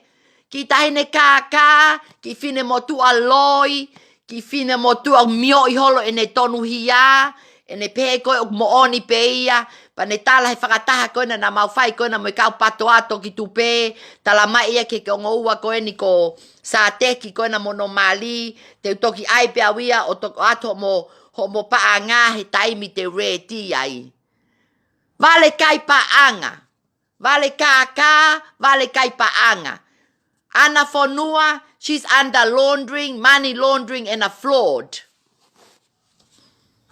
Hange ia o le sisita mai si kakai ko e ni, mo whanongo mai. E tala noa koe ni e kakai koe ka ana fonua ane po. Le sisita mai nau tolu he whaunga e fitu ngiau ni manoa, he? Talange ana fonua ia kia nau tolu, mo mai pe ke tau whewhalala aki, mo mai pe mo ki isi la, o velo mai ai ho mo fitu ngiau ni manoa, pea mo woleva ko mo api ka tuk ato mo vahe. Pa mahalo pe ko toko whangeau ai kakai ko e ni, na nau si whai e mea ko mo sio ke hanga he kau fraud, scammer, o ai e nau scam ko e ni, ke si brainwash ai kakai, he? Ai kakai koe ni e toko tahatolu na nau osi whakapapau. E nau mā whakapapau ane po. Koe kakai koe ni nau e kampeki ai. Mo pehe koe kakai kaka e ni. He whaunga he kaka a tei fraud. Tamai na to i o tioni. He? Tāngeleva e ana whanua. Kulupu e ni ana whanua koe kulupu tahataha. Mo mai pe o mai mo ki fitu ngiau ni manoa. O ai maha mo takitaha sila. Pea fitu ngiau ke toko taha, he? Fitu ngiau ke toko taha. Aia koe fitu ngiau ke toko taha na iai whahinga na nau hu, moe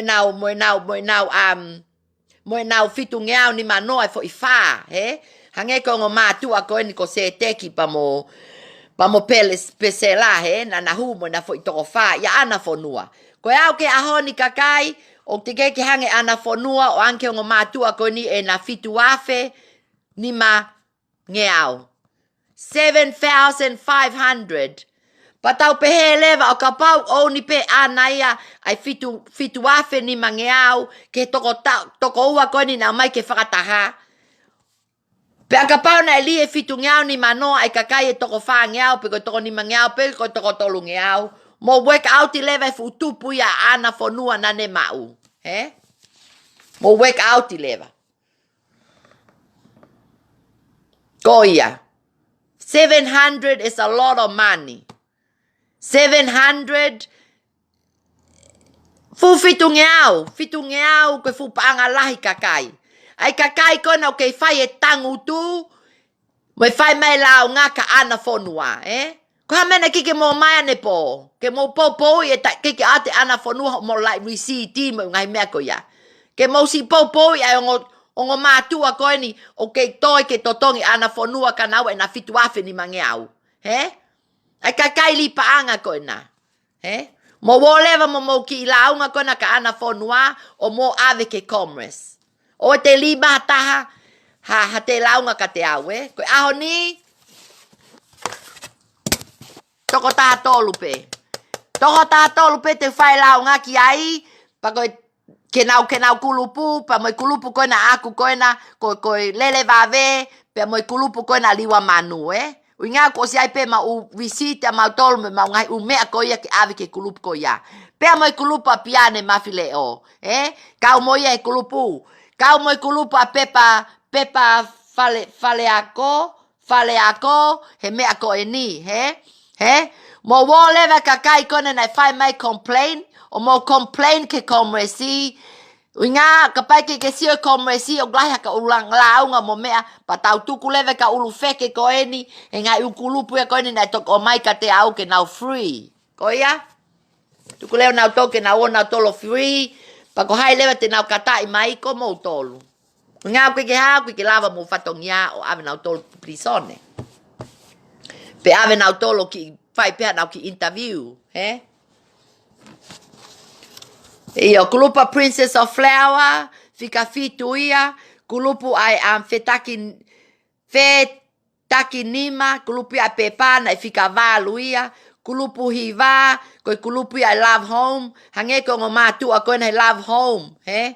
Ko kilioni pia momoana maasima, he? Kai peke mo tokanga mai mo waia ke paanga mo oni ke kakai ko ni o mo ngai kulupu, he? Ko hai aonga mo ma lotu, ai ngo matua ko ni, he? I love home. Kilioni mo moana maasima. Ko naua pena na fai na lipaanga he na api i mena riwa mahalo. Fika fitu, fika hongo fulu koe Gifted Journey, kulupu koe ni koe Frances Simone pa mo feleti halafihi, eh? Kakai koe na kau koe na kulupu koe na a Frances pa mo feleti halafihi, pa mo ne ukau meni koe na ko mele mohai. Mo nofo pe mo tolu uinga, o ko si ai pe fatongia ke kulupu koe ni. Kulupa ana halavalu fonua, koe kulupu ia fika tahataha, kulupa ana nofo ko hena na ke tai risiti koe o kakai, pa na ke osi mau pe koe money launderingi, pa e ave pe koe ki plisone, e ke te ya me interview me ngai mea ko ya, uinga na ke you're money laundering and you're flawed, pa ke ngau mau pule anga o ke ngawe housing corporation e to mo ngawe pa ale ko mo api o no foi o ta ngawe pa ke fakau ko ha mena ke fotu sistemi o kaya e pa anga ka kai ko ni fonga tai anga na right receipt he ke anga na koloa ke anga na right receipt ka ke kai ha asi pe na wivi mo na mo u fonga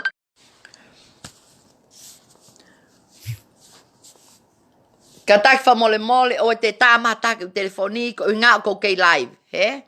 O ko kei live pa o te tama te tak telefoni nga ko kolat pe ko foi live fa au si pe ni ka motolu pa mo kakai tonga ko ni na kau ko ni lipaanga ko ni usilani pe mo si kakai muli o na fe mau ke na ke fa ka ngongo at nga we pa ko update ni ko atu he ahoni.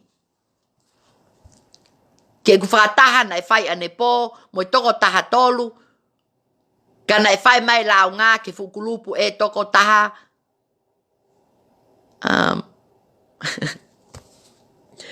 Whukulupu ua taha hiva.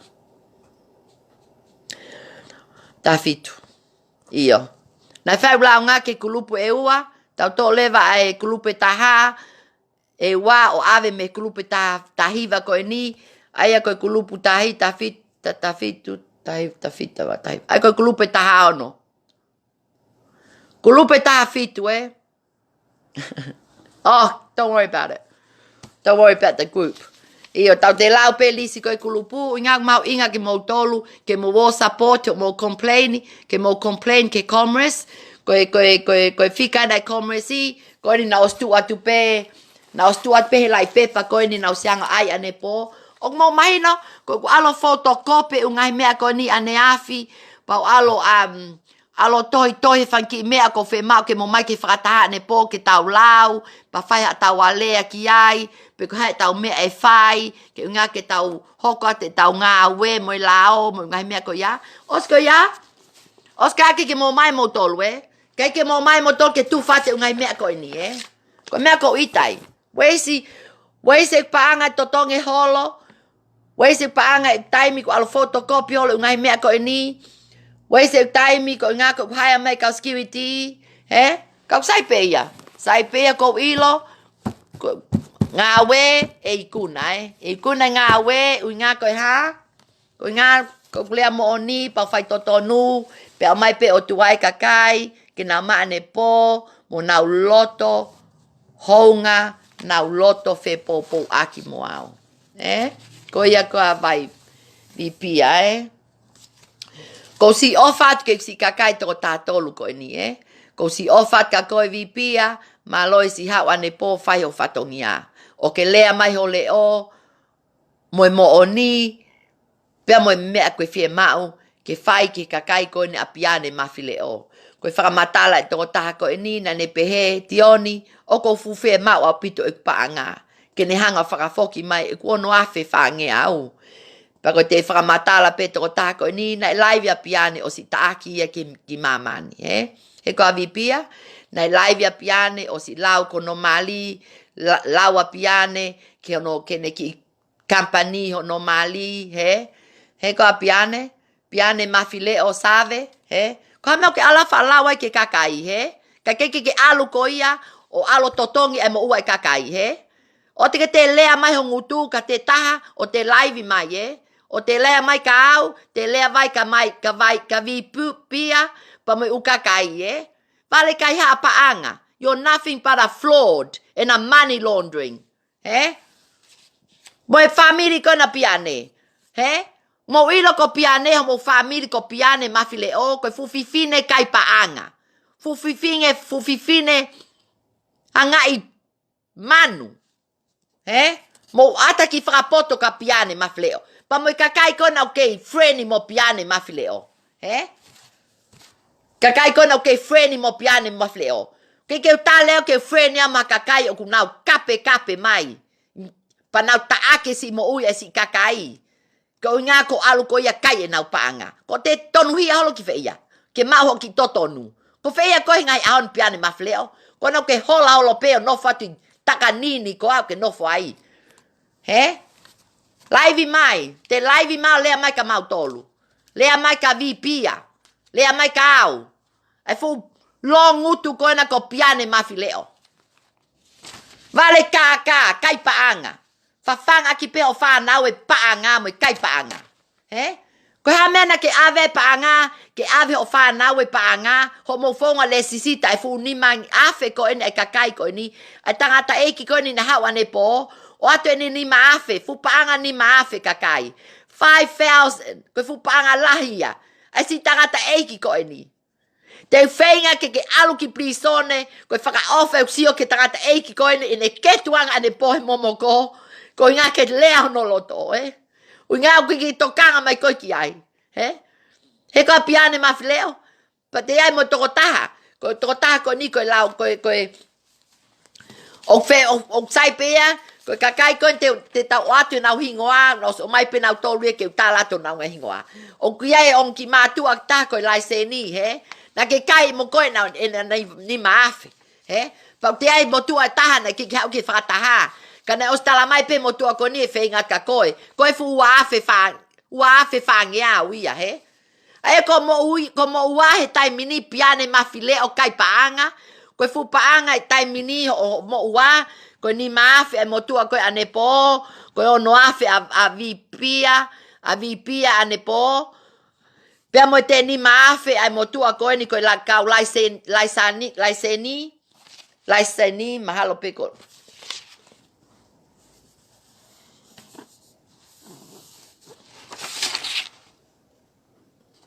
Koia, kongo mātua ko iamo mea, Nani maafe anaua, pea mo te uafe whangeau, mo tua e taha na oaka te koe e piane mawhileo, mo whanongo mai, all piane's friends, You listen to this live, and you listen good, and you better go and choose other friends, Because your friends piane mawhileo is nothing but a money laundering and a fraud, Ai kakai kona friend I kona o piane mawhileo. O mo kei popo I kona piane mawhileo, Koe hea whaunga piane mawhileo mo kei mui holo ai, Koe hea, unge vahe mo tolu, unge ato mo paanga, unge ato vahe mo tolu whaunga kaka, Mo paanga tahi, unge atu toto aivi mo kakai, unge hanko ai, Ko piane mawhileo tau pepe koe fu drug dealer, ne alu holo kakai, Koia.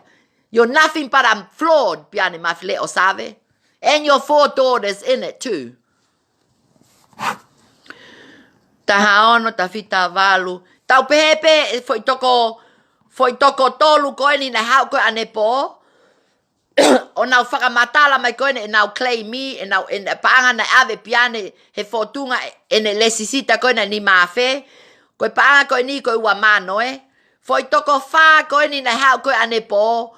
Koe fu ua mano. 20,000 ke ki toko whape. he?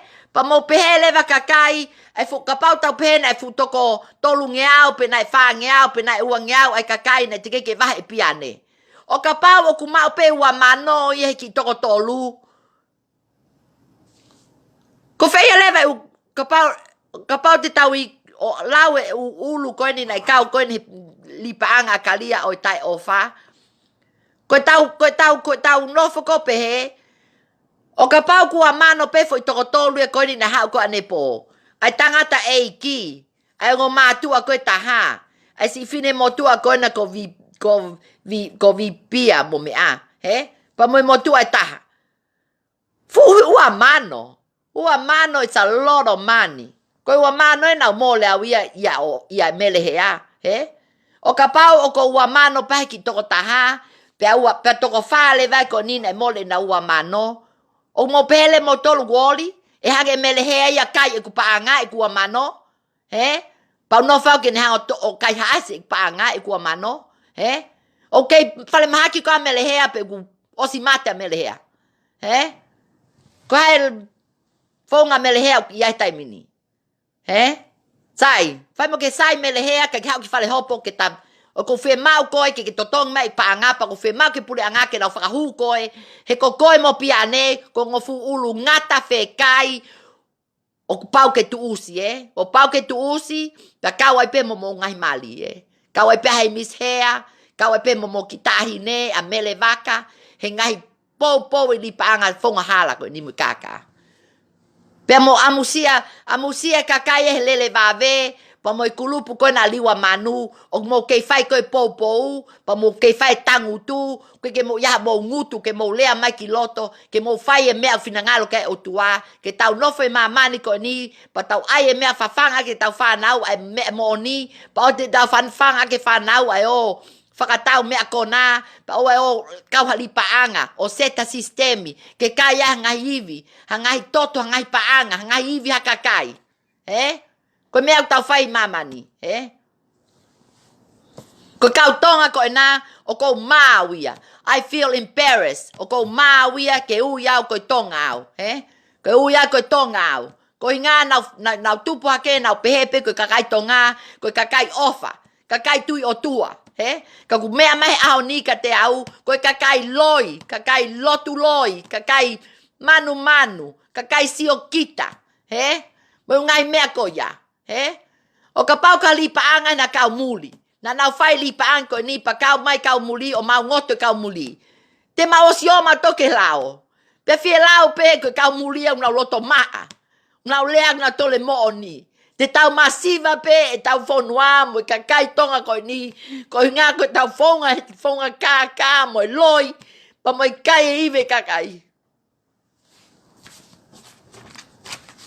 Pea mo i mai kakai tai ofa. Mo e popoi ai kakai ngā whai kaka. Ko maloi ai famili ko na piane mafileo. Ana fonua. Liwa manu. Mele hea. O mo popoi pe mo tolo mo kakai ko ya, E nau kai paanga. Mo lea atu ka nau tolu. Mo lea atu ka nau tolu. O talanka fonga usai. Ai whanga whae mo e whanga tamai o ngau whai whekau. O mo whanau kono ko mai koni o whai kone tunga koe ni. Lea atu e kau kakai kone mo usia asi. Mo whato koni ke ka ulu wheke mo mea koe ni. Ke nau o mai o whaiha mea totonu ke iwi ai si kakai koe ni. Koe paanga toto nia. Koe blood money. Pa koe paanga hala ne whonga hala na whai e kaka koe ni. E kakai tonga koe ni New Zealandi. E fuka ulu wheke koe ni e toko no noa. E nau whonga loi mo e nau whonga kaka. Na e whai ako tuwaki ake nau whonga kaka. Tai anga risiti. Loi e kontraki. Free he porter. Free he ungai sistemiko toa pe. Mo loi aki pe kakai ngai ahoni o mo wau ki ai. Kau sai pe. Mo loto lahi pe mo tolu. Te nau hola pe i ai aho. Te utui. Te tau ikuna pa e hange o tua whakalelei. E ngai mea koe o tonu ke whakalelei. Pa tau ilo ngai mea koe nai loi. Pa me mea koe mo oni. Pa te tau tok ilo pe ngai mea ko ia koe ha. Koe fale hopo pa moe lao. Ko nau tolu pe te na o mai ka tau tolu ai mo o ni. Uinga e whae hopo. He? E iai u whehui.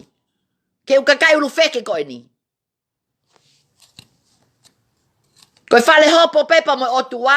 Te hanga whakalelei ngai mea ko toa pe. Ke ngai loto moe ngai mea koe na o ku popo ia he kakai koe na. Ne kiki hao ke whakataha ne po.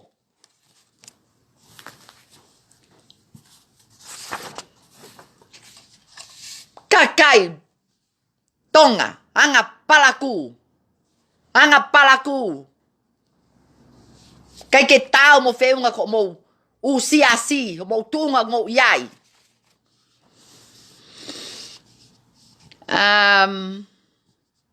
Whika taha wā. O ate ke whine motua koe na ko Olioni. Olioni tui ne toa. He? Ko whine motua ko ia koe talai pe tā mai ka te au. Kai pe ke tā mai ya he. He koa Olioni tui ne toa. He? Na mo ki whetakai mo melehea. Ho mo launga he taimi koe. Lau ma melehea ka koe. Mo sistemi koe na tole taha te au. He? Ai ko tua koe taimi ni Ilioni tui ne toa. O ke hange pe koe ko ulu wheke koe na ko mele. He? O mo tatau pe mo mele. O ngau ke kaipaanga mo koe. He? E whine mo tua koe ia. Tu koe loi mai te ke tā mai ka te au. O whe tu taki mai ka te au. Pa o te ke te hau ke page. Remove yourself from my page. Pa o te ke te komiti mai hoki. Tahine ne PFT na whai ane afi mo ngai mea koe ia. Kike popula pa kike mole hau te lea atu ke ka ulu wheke koe na. He? You're nothing to me. Pa kike peata koe haa mou tolu.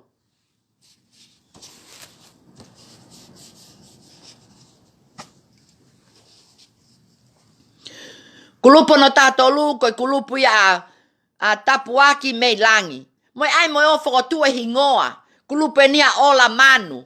Mali koe nao liwa manu. He? Kong mātua ko ia mahalo na take na siasi. Tu koe o taki siasi. Kona na mo lipa anga whakatu osi mo ua ia. He?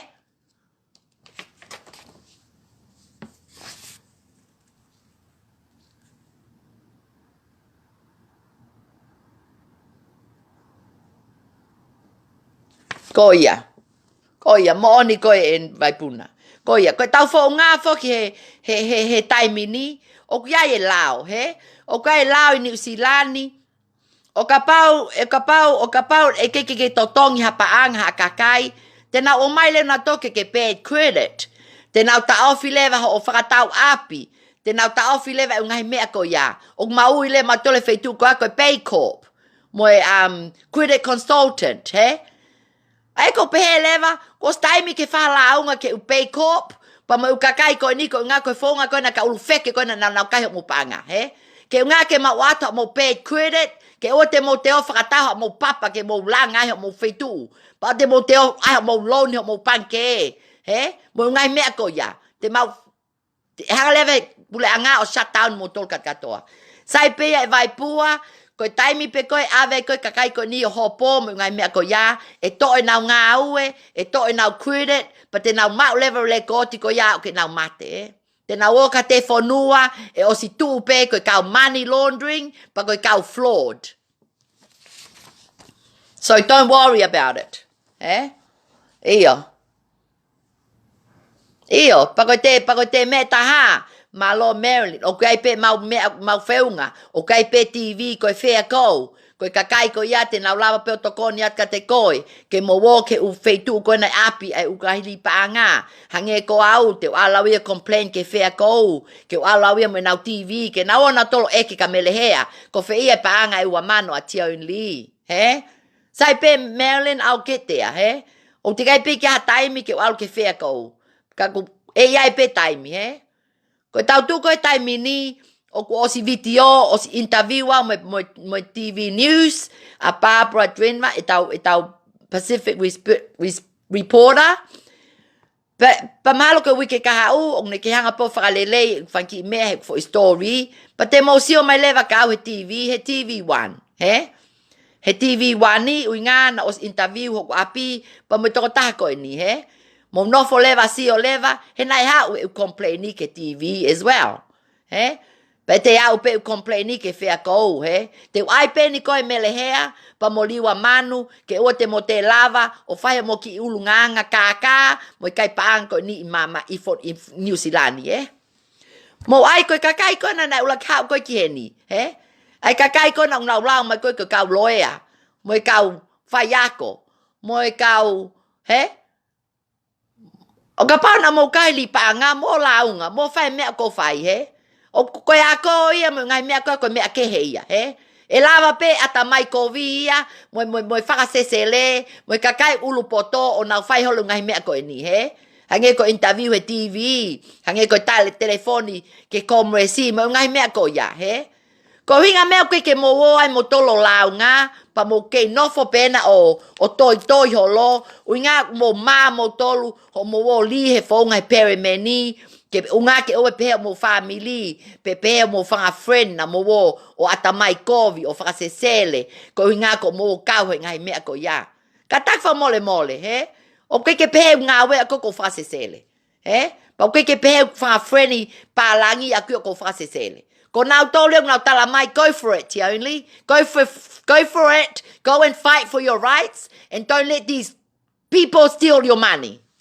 Koe kau ata mai poto ia, he? Ka whewhe mo tōleo kau tonga, he? Whewhe kulupu ia koe na ikuna, koe na atau tōlu, koe na lele vāwe, he? Ei kakai koe na nau nofo ai, he? Oku mo popoi mai ngā we, fu mahina le ni mai tau whetakai, he? Tuke whasi a moi, sio holo moi. Li mai pe koe VCT mo ungi amo ko ya. Os ka mo heka leo ka te kulupe taha mo ngai mea ko ya. Ko tui tai mini te toka ngai pe fo toko tahau on tahatolu koe na hau, Ke te toka ngata ke kulupa mele hea. Lele vave mo kulupa liwa manu. Ai fu toko tolu ngeau koe na tau ngoto ia liwa manu.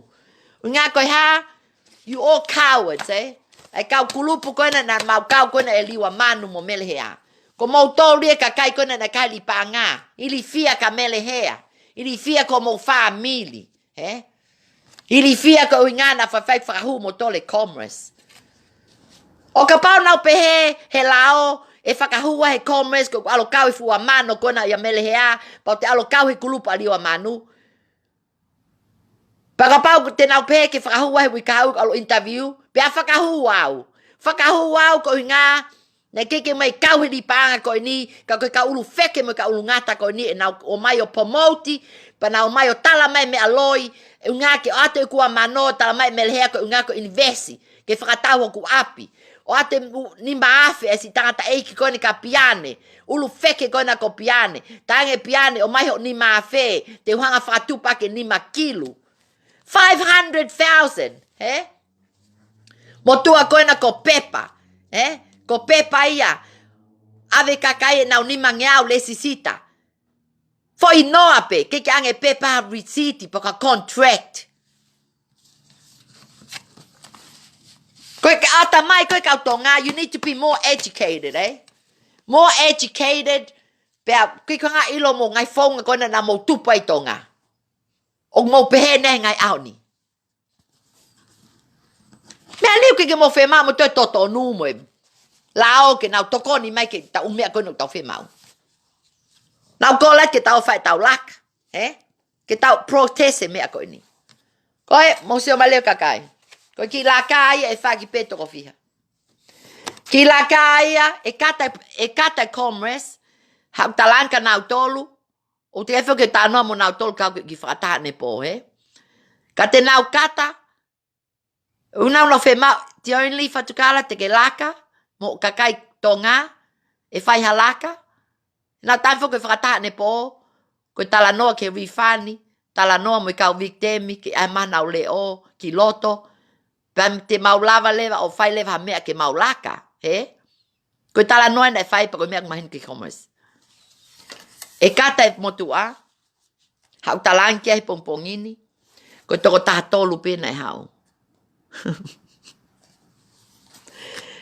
Toko taha tolu pena e hau ke whai laka. He whukulupu koe ni e toko tahiwa. He? I think mahalo lie mo tu ai u complain ko ne ka to ngaki tu ai. Pe tene tuku lewa ka ulu feke mo ka ulu ngata ko nike na u how. Ko ia? Mea whaka maa, he? Koe weise mo tu ko ne taimi pa mo komresi. Ke nau toko ni tau tolu. Osko ia. Ko toko taha tolu pe ia. E whai laka.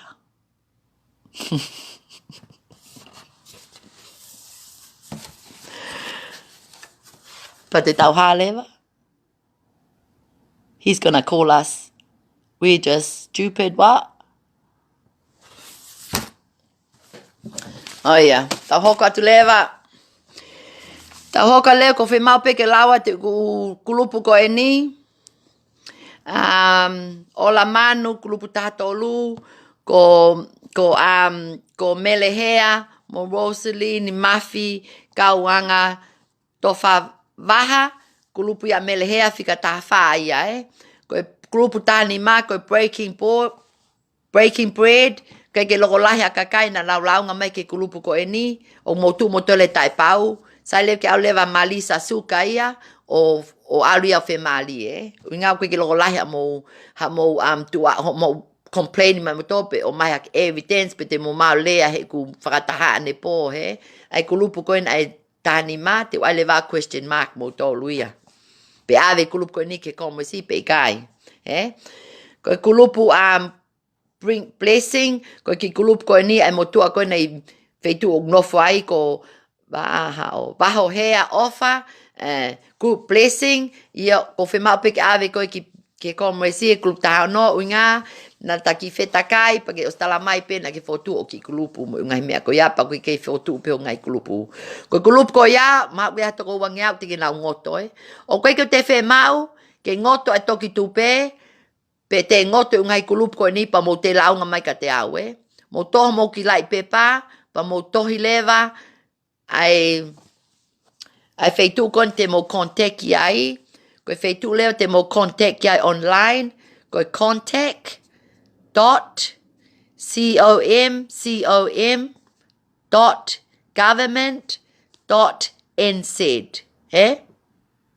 na ton peke os lahi u complain he taimini o ku mo osi to mo tuka mo ki taimi ka mo mau ingang ho mo paanga na ave kon ki ka ulu feke ko ni mo wo leva to mai leva mo ki peni mo ki lai pepa pa mo tohi I leva ki lalo o tohi leva mo ai leva mo attach o mo fanki receipt o clip leva ko mo email pa mo hanga leva o attach leva mo fanki complain ko ya ke mo frahu mo tole commerce ka pa na ke manke frataha ne po pa mo fai leva me ko ni o ko talatu mo leva complain ke ha commerce o tala mai tioni ko ni ku lahi ka complain na fai mai ke lipanga ko ya mo leva complain o ka pa ya taha o ku ke tali ka piane mafileo mo complain o sai pe ke mo complain mai ka te au mo te complain pe a mo tolu mo ki tuka mo taimi pa o te mo te hanga ai ka kai ko ni ke na hanga manipulate mo tolu o na te talatu ke mo tali ke na taimi ko te na mai mo refani come on Tongans let's think mo ai mo ki atamai mo fai mo ki atamai ke te sayange pa mo ai me ko na mo ko lotu ke sapati ko to pe ke mo tala mo oni pe mo le a ke mo oni mo ngai me ko ya ya ke anga mo wo lotu pe anga mo popo ko mo ngai siasi me autotonu mo me tau ke finangalo ai otua ko ya okay ko good blessing ka mo ko ia he polisi ko kulupu tafa ko si kulupu ia good gifted ko tota ko ni as atia tu pe mau TV I maasi ko sita tu ima na ni hanga whakalele ai kulupu ko e ni. Pa ko ilo pe, okay, lahi pe kakai una okay tali ka sita tui mā, ke totonga nge nau paanga. O ka pau te ke sio mai sita tui mā, ko koi au ke os asko e komresi, he? Os whai ngau e komresi ka koe, ko inga nei wholoa pe, ai lau ngai kakai kau ka koe, e sita tui mā. Ko mea nei kau mai ai, a sita tui mā ia, a gifted journey, pa mo liwa manu, ai LM2, ai polo kalama koe na ai TV koe na ai News Taha, a Barbara i maasi. Ai video koe na ko share atu koe na he ku clipi koe na ko wha atu koe mo permeni, koe fo i video ia e news ko ia na asi mai a sita tui mā, pe asi mai mo ia a liwa manu LM2. Kulupu lewe tahani mā, tahi wā. Iyo, koe kulupu taha fitu, te ailewe e kulao ngā, koe kulupu ia a tongi tupe, ni usila. O ku etmeni ka ia ofa sia sau pa mo ana fonua. Pa neongo pe, te ke whai mai halau ngai ke kulupu koe ni, ke awe pe ku evidence, me ku ngai mea ia aku ke nau tolu, ke ngā ke nau sio ange, pe koe mo on e kulupu koe na e tongi tupe ni usila, pe ku nau alu he nau investment klapu koe na ukulau mai koe na e nau pule atili la, pe ku nau alu pe nau tole whiun kaka, o toi pe ke nau ngoto, he? O ku osi ngoto a toki tupe ni usila, he? O ka pau ki hataha o ke itali wifani, pe ku ange ofa ki ai hangahi loi, mo hangahi sistemi, mo hangahi mea mo fluhi holo, he? He? O ku hama mo te fluhi hola mo sistemi a tok tupe ia, a ni usila, he? Tuko e, kona ku mo osi palopalema pe Amerika o mo tupe, he, koe kakai e na u chapter ku na os eke mai na u tupe whaafe ke anga mo CEO a tilila, he? He? O ka pau ke lava e tilila ia vahe ka o Amerika, pane o mai a vahe mo tolu, ka launga mai ka Amerika ia, o mo pe koe whaunga sa ia, he? Ai kau toki tupe koe na, o nau kei lele koe na maa koe na nau hi vaafe mo ngai vahe koe ia, he? Sai pe koe upanga koe na mo mau, he kakai koe na ke yoko whai li paanga, pa ke yoko tosi holo he whaunga he kaka, koe paanga koe na mo mau. Enjoy it, he? Mo whakatau maaka mo mea mo fuhi waafe koe na te mo wahe koe na he atona ki, mo e taha mano, mo e tolu mano. Ka mo ilo, ko mo wahe koe ia, koe ha? Koe paanga ia, asi kakai le sisita, mei lalo, o nau kei whenga hake ke nau wao hake, ke nau wahe mo nau tolu, eh? Paanga koe na mo mo ia, mo hiwafe koe na, ai toki tupe, wahe koe na ofa, ai foi pei mene tolu mahalo. Koe paanga koe ia, koe paanga tahi. Paanga iwi, ai si kakai masiva, na nau ato le sisita, mo si toki tupe, o nau si tali wahe. Ka ko palo mesa, ka mo tolu kakai. Koe na ko si e amai pe i Amerika, ai whaunga koe na nau pule atiri la, he? Pa koe toki tupe, o koe ka mo lai seni a mo tolu. O koe ka mo lai seni a mo tolu e ke unga ke mo alu e whaunga ai investment club. Pa ke lava ai le sisita koe na o whai koe na tiri la o mai ki New Zealand. Unga, koe le sisita pe e whaunga pe a tiri la i Amerika, mo nau lao, he? O kai pe tau lao a tau tolu i heni, mo tau Comresi, mo tau New Zealand Register i heni. O kai pe tau lao a tau tolu ia pa mo tau Inland Revenue, he? Ko inga, ko upanga ko na mo mau, he? O ko osi mea i au, ko pau ke mo tax, ko pau ke mo reporti, ke Inland Revenue, he tau tax ko ni, te tau faile ko ni me mahinani ke mo akosi, ko pau ke mo tax o talange, ai whaunga na mo mao mai ai ngai donation ni ko eni, he? Hange ko misnale, he? Ko mau siasi, o nau o mai se ke litali e mau paanga. Ka pau nau li hau ni mafe, tene o mai leva e ku ni mafe, he? E ku le sisita ni mafe, pa te ulava leva o nau tu leva e awia o claim mark fo itahafe me ni mafe ko ya. O i leva e ko donation, he? Ui le vai ko donation, u ngā te lau pau ia claim e ki se niti na ake mau misnale. Koia? Koe whaunga tonu ia, koia? Ko mo tolu ko na ku atu ko na ofa ko na mo like receipt ko mo faafe ni mange au. Mo leva eke ka ofa pe ko hai fonga te mo lava tax e receipt ko ni. Ko donation pe ko money laundering and fraud. Ko ya? Ko inga ko taha o te ke le sisita tok tupe ni Islani. He fonga Investor Club. Kui kia loto malo pa whawhetai o kei wahe e tok tupe ofa mo ana whanua mo tolu. Kai ka mo mana tui pe. Ko pau pe ke whai ana whanua mo ofa whanua e na ngā we ke wahe kat katoa e kakai. Pa koe whaunga pe ia e wahe kat katoa e kakai koe ha? Koe recruit. Ko pau ke ale kakai koe o kumi maha kakai. O na wotu wake na sistema e tok tupe ke na hu mai na tolu ke wahe ai kakai I olunga. Hau lewa kakai e koe mei lalo o na tolu kumi mai na kakai o na wahe na tolu ia e foi olunga ka alo te kakai e koe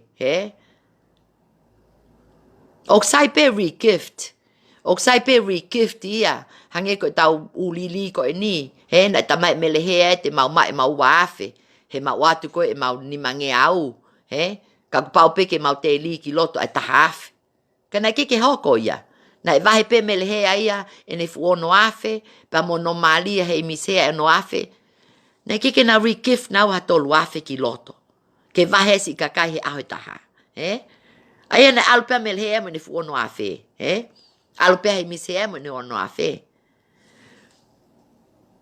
pa koe me ngoto ai. Koe me ngoto ai koe ha? He koe perimenia, na e whotu aki peia, he whonga kaka, moi loi, moi quick cash. Koe malo koe mea koe ni na e whahe motua e Amerika. Pa malo koe motua koe ni, malo koe whanongo o plisone.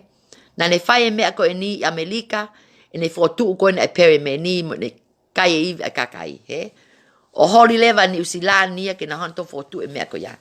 Ai fuka uru feke, kai paanga ko ni pasal ngali kove pe na hingoa ngali kove pe na hingoa ko na ngai family ngali kove pe na hingoa ko na ngai siasi ko ia Marilyn Nelson ko na ekan ke kau polisi na eke mai fonga ngawe pa talanka na tol ko periment pa talamai polisi o ko motua ko ni o no foi plisoni Amerika nan hanko fotu ko en ai fonga ko en ai perimeni mo ngai me ko ya ko nga ko ne foi fonga foi fonga quick cash foi pepe ya ke no fona api ai taha pan hanga fotu e foi di pa anko ni alo leva ka tonga ya ulu feke ono no ko eni ona o maile na tole fotu e motu ko eni o tala ko mai mesiaina tala ko mai mi Amerika ai foi sistemiko eni ko ye ko amelhea ko me na ki tala mai ka mautolu na ke mai mi Amerika foi sistemi Pake o mai mei si aina foi sistemi. Loi. Tu ko loi mo whakasesele. Ko fu sisteme ne wha ku ke ngoto kat kato ai. Ho tala ko na ko me tapuake ai otua. Ke ngoto e fitungiao ni manoa e ti sema. Last year. However for tu i January ai foi tahafe. O mau ka watu mau tolu ai boi kakai. O mole koe maua mano koe na, okay. Alko fai ako o wali ulu mo lipstiki mo whakatau veni, ya? Mole le fo i mea koe. Hau lewa melehea, mau ngoto koe tahafe, soke ne fu ulu feke ai, Hau lewa tamai ka tau tioni, hau mo fo ini mange au, koe ngā koe te tapuake ne o tuau, ne te o mai, pake hau mo kulupu koe na liwa manu, ke mo hu mai, hau mo liwa manu, koe ne tala mai koe kau. Ala tu le mo tahafe o liu foi se ai ua. Ke nga ko fe ma fu pe ke malele pe mo melehea nga ko si ilo pe awia o ki ase fanki ka mo mamio mo me ko hale melehea tu kwa ke ulita o take toko tu ke ulita tamale melehea ka pa mo motu ako e ke ko ato hingoa tamale melehea ka pa mo motua ke mahanga taki o mahanga o tanaki mai kakai ki loto ke nauli ko ai taki taha ni maafe ki loto ke unga ke lele fo sisteme taha unga ko kau laione pe ko kau ha ko mau tolu io nagi matale maua ko hamete ma mai ma family ke na ma li ni mafe os ko apa ke atu leva pa anga ka koi so ke na kaka tamale mele he aya mo mai mo family mo li mai mo fa friend ko na fe ma ko na u api investa mo ngai me ko ya o lai ko na pa anga panke ngai ke fratu pe panke ka mo mai pe mo tolia ke nga te walat pe ko mo frata ha pa ko to ko nima te mo mai pa ko to ho fulu ke na ka mai mo ki kulupu pa te na taki ni maafe ko to ape ko mana tu ilele pe fo me ko ni ai ationi ko koia mo kulupu ku pau ke mo li mai mo to lumano mo taki ni maafe ko to ape hange ko koi mo Josh mo li mai mo wa mo fo tahamano osi ko ya ko ate ma wa mano ba lu afe te holi ulu feke ko ni amelehe mo no mali ke mau te o tanaki mai kakai pa te ate ma fo tahamano pe ko wa afe kana wa na ke hoko me ko ya winga na masia pe mamo to ta ko taha e ke hoko nga fun kaka pe pa ko fa fetai ko tu ai ke hoko me foi pala ni ko amelea ke nga ke kayate si via family mo fa friends nga ka pa ko ye na tu ai fa nga ta i ha ni ko awe te to tong e fu pa nga ko na ko fa family mo fa friend ka ko sai pe awe no nga pe ki nga ko ona ta ka ta pa nga ua mano valua fe o mai valua fe ua mano panga pi ako ne ki ko ala fo tu makakai ke na mau li mai ke nga ke kai emele he pa anko e pa te popula ke totonge na pa anga ka nothing pa ha ko me ko ke tu ai pa mo commerce o nga mai na pe ta no ai ako ko ya ko kakai ko na ke toi ko nga ko ha na mo to taki mai kakai o mo recruit mai kakai pa mo popo i mo tole fo sistemi pa ngoto kakai aoni pa me no ko la ta kakai ka mo tolu ko na recruit mai ke ukulupu ke mo mai na panga ko nga ko ha na no at ka mo tolu na lat ka mo tole na panga pa me ula ko valau ko mo ko o ai ko fo tu mai ko kakai ke na recruit mai ke fo nga hala mo fo nga kaka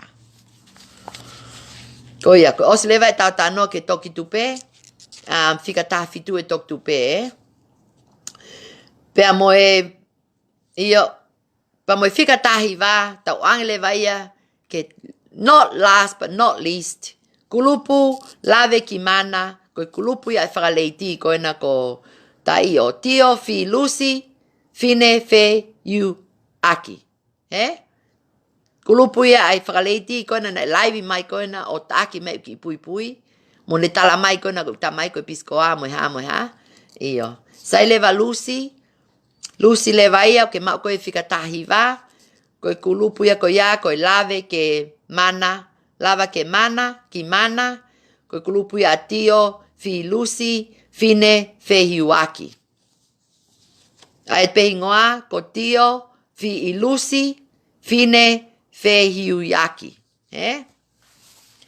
Pago osi leva ia e kukulupu e tahiva. Osi leva kukulupu e tahiva, pago osi e ngawe, te tok tanoa ke commerce, se wika hau, ke aku interview, ke te alo interview, ko interview to o waeni, ke unga, ke whakalele i mga mea kotoa pe, Lega! Ke unga, ke whakalele i mga mea kotoa pe, e ku ngawe, Kai tuku at ke lao, ke nau whitakai nau tō ka ulu wheke, mo ka ulu ngata ko ina Mo ka tak wha mole mole, hanga hianga tai whiunga mo tai tau, ka ko fwoi laivi whakao si at pen ka mo tolu. O whape, o to kona te whanki laivi ko na e ono mo fitu, ko na YouTube, ka mo tolu o mo kei mau ai te kumi ke mo oni, pa mo kei mai tai mahi no. Okay? Mo share leva e ku ulu laivi, pa mo sio ki ai ko o whatu, ko ngoi, te umisi apito mau tolu, ke unga awe ko ni ka ko pepe ko os whiunga, e toko na kang mau tolu ka kaitonga ko ina Ko ofa kang mau tolu ko tape ka inga tonga. Pea whakamole mole i o ka pao na ia ngai hanga tai whiunga. Mo tai tawa kang mau tolu, ai ngā awe ko ni na whai, ke toko ni e tau kakai masiva tonga, o whiema e toko ni. Ka kou loto pe, ke mo whamole mole, o lotu mai pe. Ke tau tuku ke otua, ke ne hange o tali mai ungahi whehui, mo ngahi mo oni. Pa tau tuku ke he lao, ai comrades a mau tolu. Ke nau whai mana tui ngā we. Ke kakai koe ni na nau wangata e whiunga. Ai kakai e toko taha hiva, kulupe taha hiva. Ai kakai launga mai na e whai maka toko te au. Nai kai ke nau o mai ke whataha ane pō. Pea koe mea pango pe e kakai. E kai ke lava e laka. Ko i ngā koe ha, koe toko taha tolu pe na e o maa ane pō ke whai tā noa ke laka koe ni. Ka kou whakamālo atu ka mo tolo no kotoa. Tau kei friendly pe Facebook a, pea mo kei pōpō i pe ngā we. Ke iaha aho, ko palo mese atu ka mo tolu ka kaitonga. Te mo mao e mo oni, te mo pōpō ke kakai koe na e whai koe na ulaivi o kape mai ka te au. Pe ko hai e mo oni, pe ko hai na e whai whungkaka. Koia? Koe kautonga koe ni, oa te mo te o kau hali paanga. O ka pau mo take a mo siasi. Mo whai whatongia ko ia. Mo whai whatongia ko ia o te mo te popo i hali paanga. Pa mo i kakai koe na ka ulu wheke. Mo anga popo ke lelei taha ho mo family. Ai ka ngahi ulu wheke koe na o tu ate ulaivi. Mo i tu ate unga hingoa koe ni. Pa mo i whaunga i nau paanga na nau kai he kakai koe ni. Koe iwi, koe paanga, na iai kakawa. Na e ngā ue ki ai, pa na iai tolo i mata. Pa na osisi o tonu, he tolo i mata e kakai koe ni.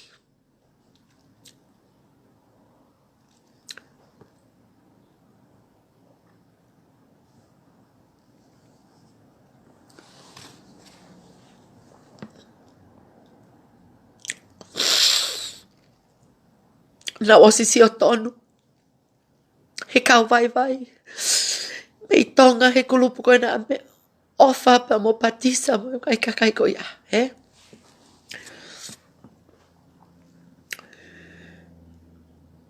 Ko lea kag mo tol kai tonga.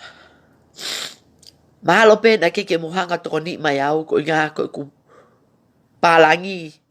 Ka ko ui pa o ko tonga. Pa ko I'm proud. I'm proud to be Tongan. Ui ngā koe whae koe Tonga. Koe kuonga kui koe Tonga. E kei ke iai ha ulu wheke ia pe ka Tonga. Tēnā hanga to'o. Ai mea nei whawhanga ke ai kuwha kui he taimi koe i Tonga. Ke umau e masi wa. Pa o te ukai ha. Pa o te usio kita. Pa o te umau e tai ofa. Koe mea nei whawhanga ki au. E kuwhanga kui. Mo e kuwhanga whae. Mo e kuwhanga whatamai. Mo kuwhanga tonga ane. Mo kuwhanga tonga whawhine. O au ki a honi. Ko tale o tua. Tale o tua. Ke oa te ulea kape. Tale o tua. Ke ulea ake moni. Ke kakai. O ke nau lava lea. Ai kakai o nau ke mai whi ma holo. Ko i ngā koe nau tuunga nau siasi. Mo nau ngahi mea ko ia.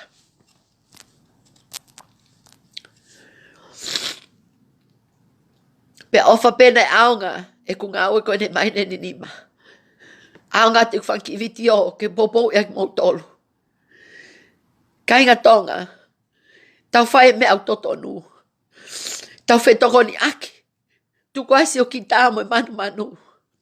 Mo i ka ulu wheke koe na o mo kei he holo i New Zealandi. Mo lotu mo au kai. Ko i ngā ki ia taimi. Ku hange kakai koe ni na mo kai e nau paa ngā o whakamole i mo tolu. Ke o ngā ke ua te tō ai ngahi mala koe ni. Ka mo whanga ki mo ko puna aho. Ke ua te tō ka mo whanau aho. Ai ngahi kai paanga koe ni na mo whai.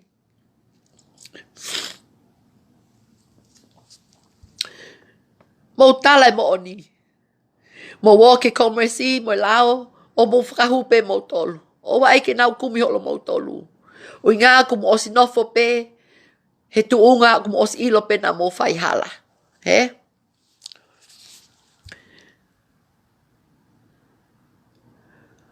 Koe ka ulu wheke ko ena. He? Mo kai e pāngai ka kai.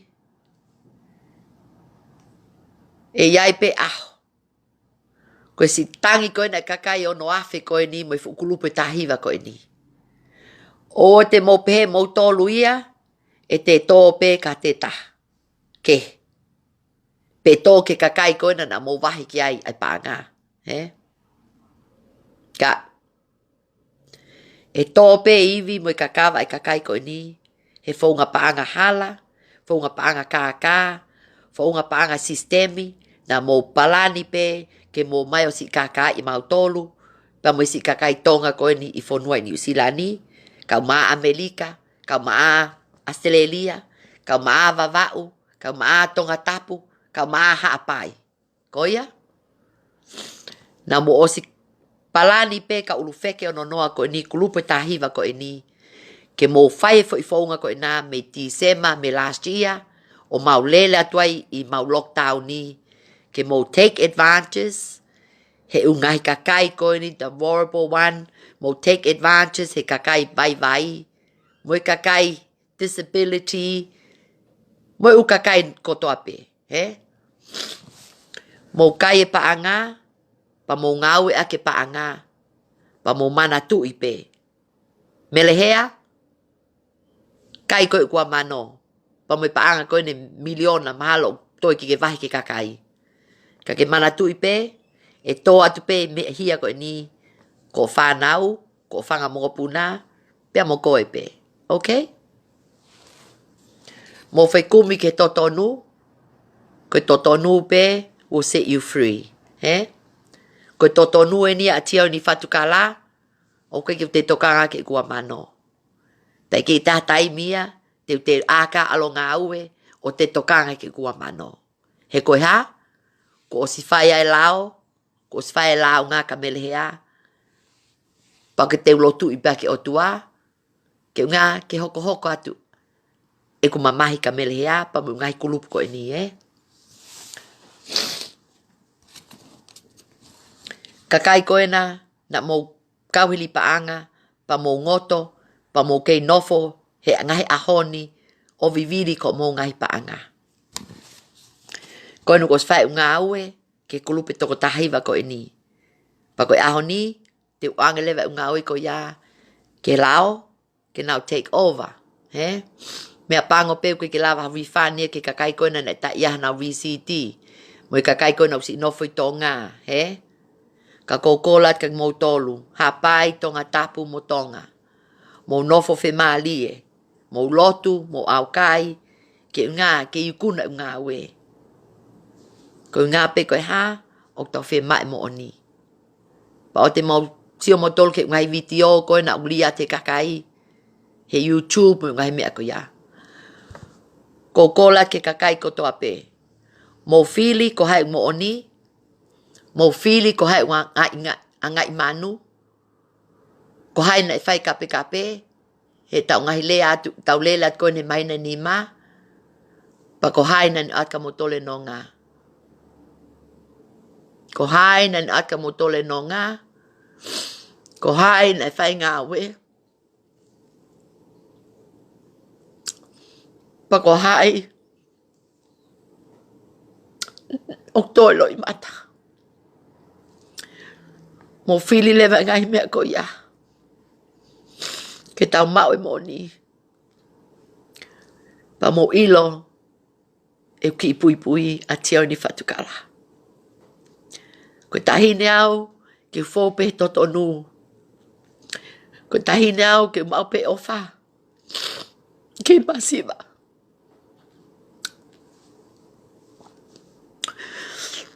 Ko inga koe ha. Ne ope ko pālangi. Pe ne ope ko tonga pe au. Kau ki ulawa toi tonga. Ke nai ako ing mami au ke ule whakatonga. Pa ko wongo i ko wongo ia e kulea whakatonga ke ngai aho koe ni. Ke tau whetano ake. Ke tokona ke sika kai vai vai. O koe ke nau ilo e lea whakapālangi. Ko mana tu e ki story, Nā ko ik mami, na mat ki tonga. Malo nau tau taha whā. Pa mātu pau alo ako he ki api ako koe na koe tupo hai, Ko i ngāna e si puke e kukwempa. Pa loto i mamami ke mao ki tonga. Ke ngāna e si puke, Pa ne ngahi ko mana tu ile leipe.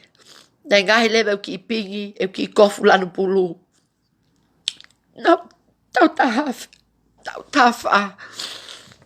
Pau alu lewa. Nau alu lewa ki kasini, O ma lewa hu lewa, ma he kapasi lewa.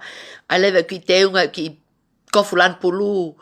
Pa o lewa ako lewa he tupo hai, Tupo hai na o lewa ako ai, pa mahalo ko ku principal ai, ko whanongo pe ke tano ik mami ko na le polo ko ape ko hai. Ma ko os malo loi mo tu ako ya. Ko mana tu ko tu lewa ki pingi lan pulu ma heka lewa pasi mei fanga ki lot ki kolo na tu afukai tupo hai, Pa olat fokau ia pepe na tole ko at me student exchange, Pe ko alatu ma fonua ko kawako, Ngam lau siu mai fong na tole ko ma ko ki palangi mo me. Foi alu eva pe aku alpa no fe lai peli o alpa ke kalasi mo me akana ke pe ke fu loko me na sa ia pe he alu ako i tonga i tu po hai na prefect ia to ta ko palu na ia tamasi ko te vita moi moi u prefect ko na i tu po hai Pea hau lewa e motu a principal ke kumami, Hu mai lewa principal ta mai ke alanke ne ofisi, Alanke ne ofisi o kene whakaeke pe ko hai au, pe ko poto pe ko hai subject o ko whima. Ala tau kote mai foke whaiako e principal ko e ni, e motu a koe nei taiva walu noa, mo mea nau keisi nau au tau tahwha koe ki tonga. Tamai motua. Tia Lee, welcome to Tupo High College. Tupo High, Goya. Welcome to Tupo High. How long are you going to be with us? Are you an ex-student? Which country did you come from? To be here in Tupo High, tala lea whapalang mai motua ko ni. Kakai? Ko pea tu lewa ke principal ko ni, Katak fa mole koe tonga au.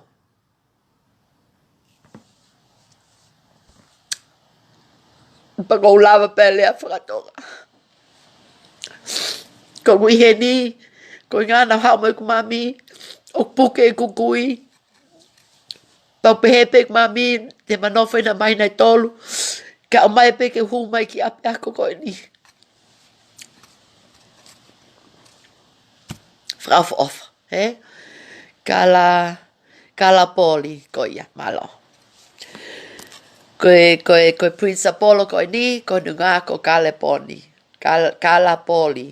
Principal koe ni ai tupo hai, malo pe ko osimate motua koe ni, ka koe motua koe ni nau alu ko fai koe matala noa. Kala poli koia. Nai osi koe ako, nai aluange motua koe ni, O hekange le mea lele. O alanke ku mami ko le whekumi. Pe ko hai whae.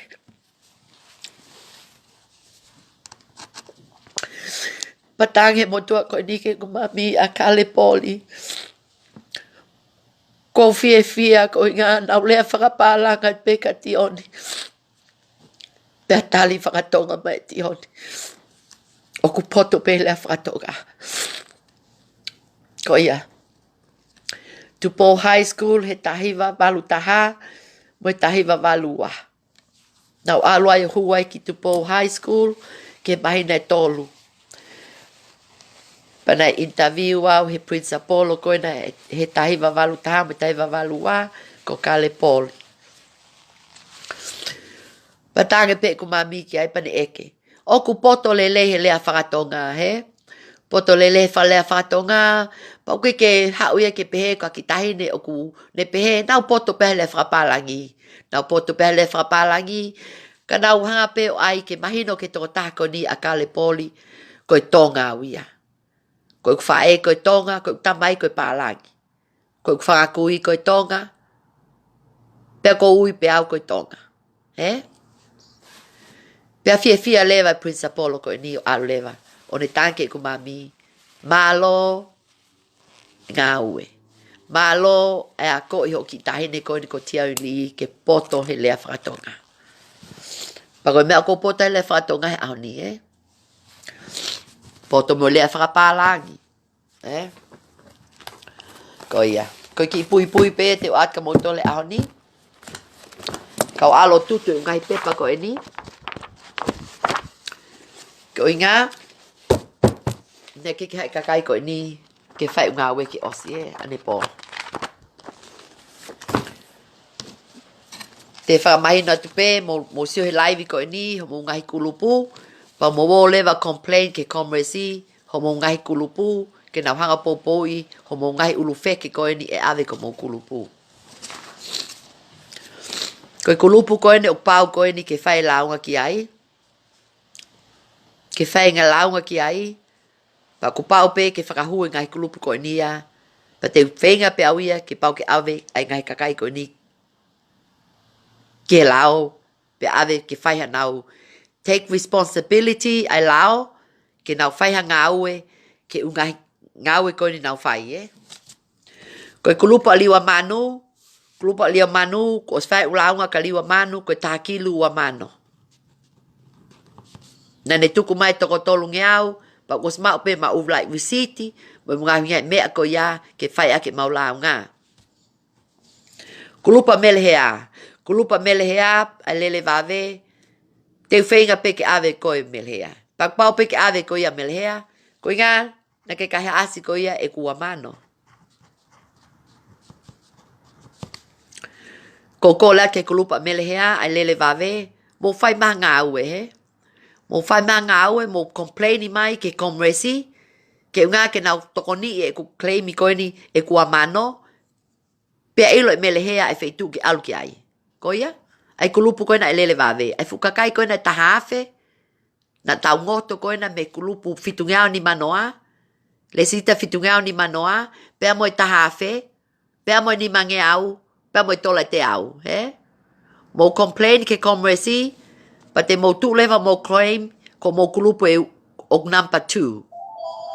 Mo whai leva e ungahi nampa, mo ungahi kulupu, ke unga ke tau whemeno ake mo e komresi, pe ko whē kulupu o mo launga ki ai he whaunga e ngawe a tia o li whatukala.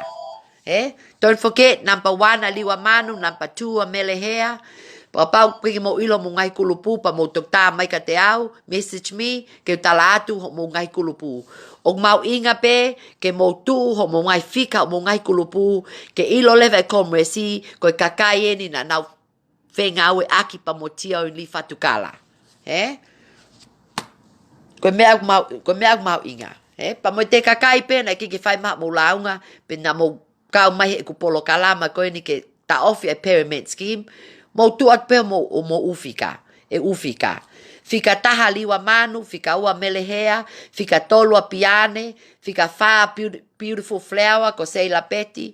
Io, mo kou peki ke ulai vi, o e ungahi kulupu, mo ungahi ngoa, e ka ulungata kon kupau ke ave ke lao, ke whai kia nau tutu uni, e nau kai, mahalo ko tau pepe fu 5 miliona, Maha koe kulupu koe ni e taha hiva, ko fika auti pe, koe 5 miliona, 5 million, he whaunga he flawed, mo money laundering in New Zealand. 5 million. Koia, ke kulupe taha hiva koe ni, Koia, koia, te lawa tupe ai ok mau inga ke mo email ke commerce pa mau inga ka pa mau mo lai funky receipt ko ilo pe ko receipt e ki ai claim ko ke receipt e ki ngata ko nga fo ko pa ke tau ilo tu asila ngai ulu feke ko ni mo na ngai email ke tau lava e tau ke tau lava tau file tau application ni ke small taipiro kau sai pe ia e ia pa taimi te tau ilo utu asila e kai ulu feke ko e ni pa te mo lava leva claim mo ki se ni ti mo ta leva mo complain leva ke contact.com.government.new Zealand ko ungai mea pena ta ulao mo ta ungai mea ke commerce mo mea os asipe online os lava pe mo tol o click commerce e tu atu leva mea make a complaint en ka pau mo fe mau ke confidential mo u complain te mo lava pe o iPhone ko ya te mo complaint confidential pe okay malo leva ku osi leva ki nga we te hoka tu leva wia ke ku nofo mo fanki mo puna enjoy my life focus nga we pa te lava pe to koni pe ko nga we te fai pe ke lava mo hikuna ai foi to ta tolu ko eni na na o mai ane po ko ia ko nga we pe fai fa mole mole ka mo tolu ko ena na ke mo te support ma o la nga na mo nofo pe mo tolu ia o tali vahe pe pu ka mo ngai fo ko ia ka te ave pe foi to ta tolu ko eni pe fa mole mole ke ngai kulupu ko ena ma tolu ko na ko ikuna he mau si kulupu ko ena lele va ve pa mo ungai kakai ko na o mai mo tol ki loto ke ngai fanki kulupu ko ya ka ko os auti mau me kulupu ko ya malo kakai tonga to ko ni mai pe ko me apango pe kulupe tahiva ulungata e ononoa toko tātolu pe ke whai laka. So thank you for all your support. Tau whai mea totonu, tau whai ke lao, pau aloha taha i lipa anga whai halao ke ka ulufeke ko ni hanga hianga tai whiunga mo tai tau. Piane Mawhileo, Seila Peti, Tio Fusi Lucy, Fine Yoaka Aki, ko mau tolu foi tolu ko mau tolu te tau tau siu tau toli fale hopo ko mau hang harass mai au and abuse me on media pa mau live mai au a sei la meti uingana ke fe mau ke live ki mamani pa te foi me ta ka kai ko no ko ngai ka ko no ko se license plate pe ko ka pisini se atake show attack me lele ko fai fatongia ko ke lao ke le sita ka ai license plate me ngai me ko ya nobody's business e lo pe sei la meti de francesele on alo show me ngai me ko ya o leva moto luia a moto lu ko na ka lu feke mo fa mo ngawe oksai mo wo huke ho mo ngai computer mo ngai contract lawyer mo kume telefone kakai pa mo wo totonge nau paanga mo nau refani okay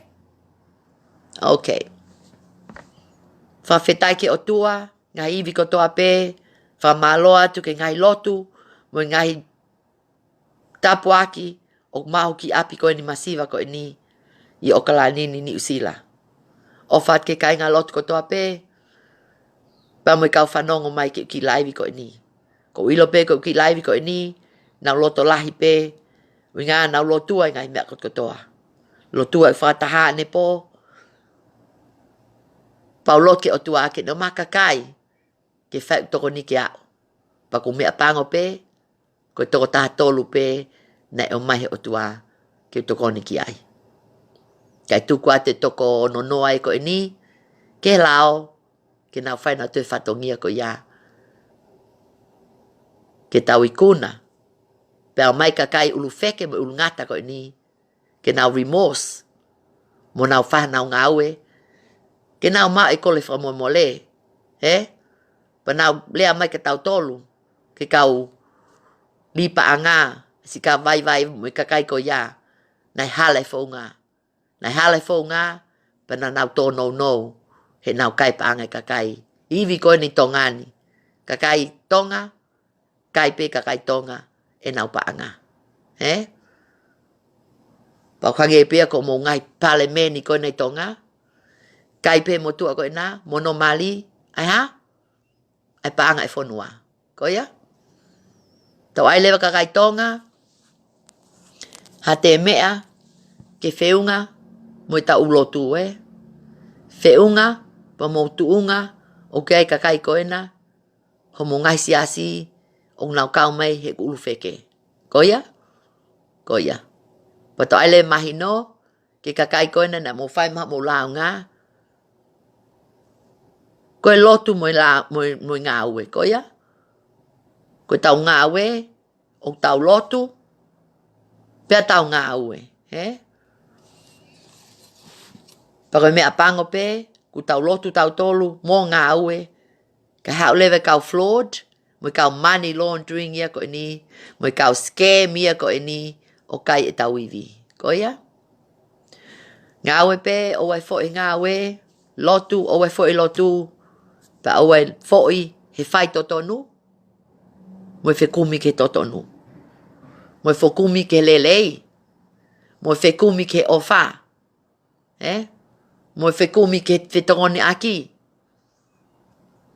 mo i whekumi ke hampolo, ke ua te tau uluhai, ka tau mau ai nofo he masiva.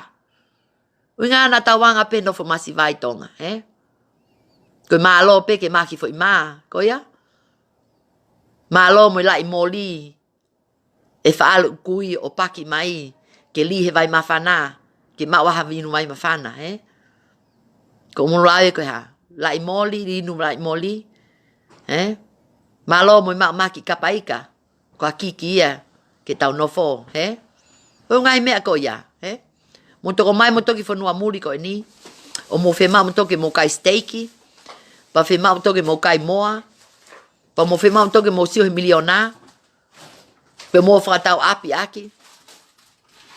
He iwi ai kakai. He? Sai pe e toat pe unga iwi. Mo ngahi mea ko ni. Ko mo whanau mo wha mo puna. He ko sia mo fu mea mo tolu ko mo sa mo to koreiti. He kai paanga, mo money laundering, pa ea ake peo mo whakamopuna, e ui ak pe kakai nao tolu, mo whanau, e tuunga ko ia. Ko ia? Ko ia. O whata mo tolo no kotoa, o whati kau whine eiki, mo kau tangata eiki, o mo popo mai lele ke kupolo kalama. Ko whaalu pe, ko whanongo pe utanoa, o mo tohi matala mai tioni mau sa ia ho vitio unga koe ke kape kape o ke lea mai pe ake mo oni o ke lea mai pe fonga totonu pa o koe ke kape kape he ko ia e ke ha te volo o ai mo ui ke aki mamani ko tio in lifa tu kala ko tahine tai ofa tahine kape kape tahine manu manu no way. Eh? I love you guys. Ofat ke mo tolo no kotoa. Whakamalo at kok si family he kei mai kataki. Ko in ko lava ngā we. I guess you guys can have me now, eh? Mo whai lewa mo pu in mai lewa. Teu teu mea teu teu. Kuke mea kuki. He koi mea e ko manako ki ai. Pa ko si ilo pek family mo si asi. Ko ki tahine au o ko mau pe mo ui fie fia. He? Okay? O ka tahine au alo kai ha mali. O ka tahine au ke kai ha paangat kakai. Ya? Okay.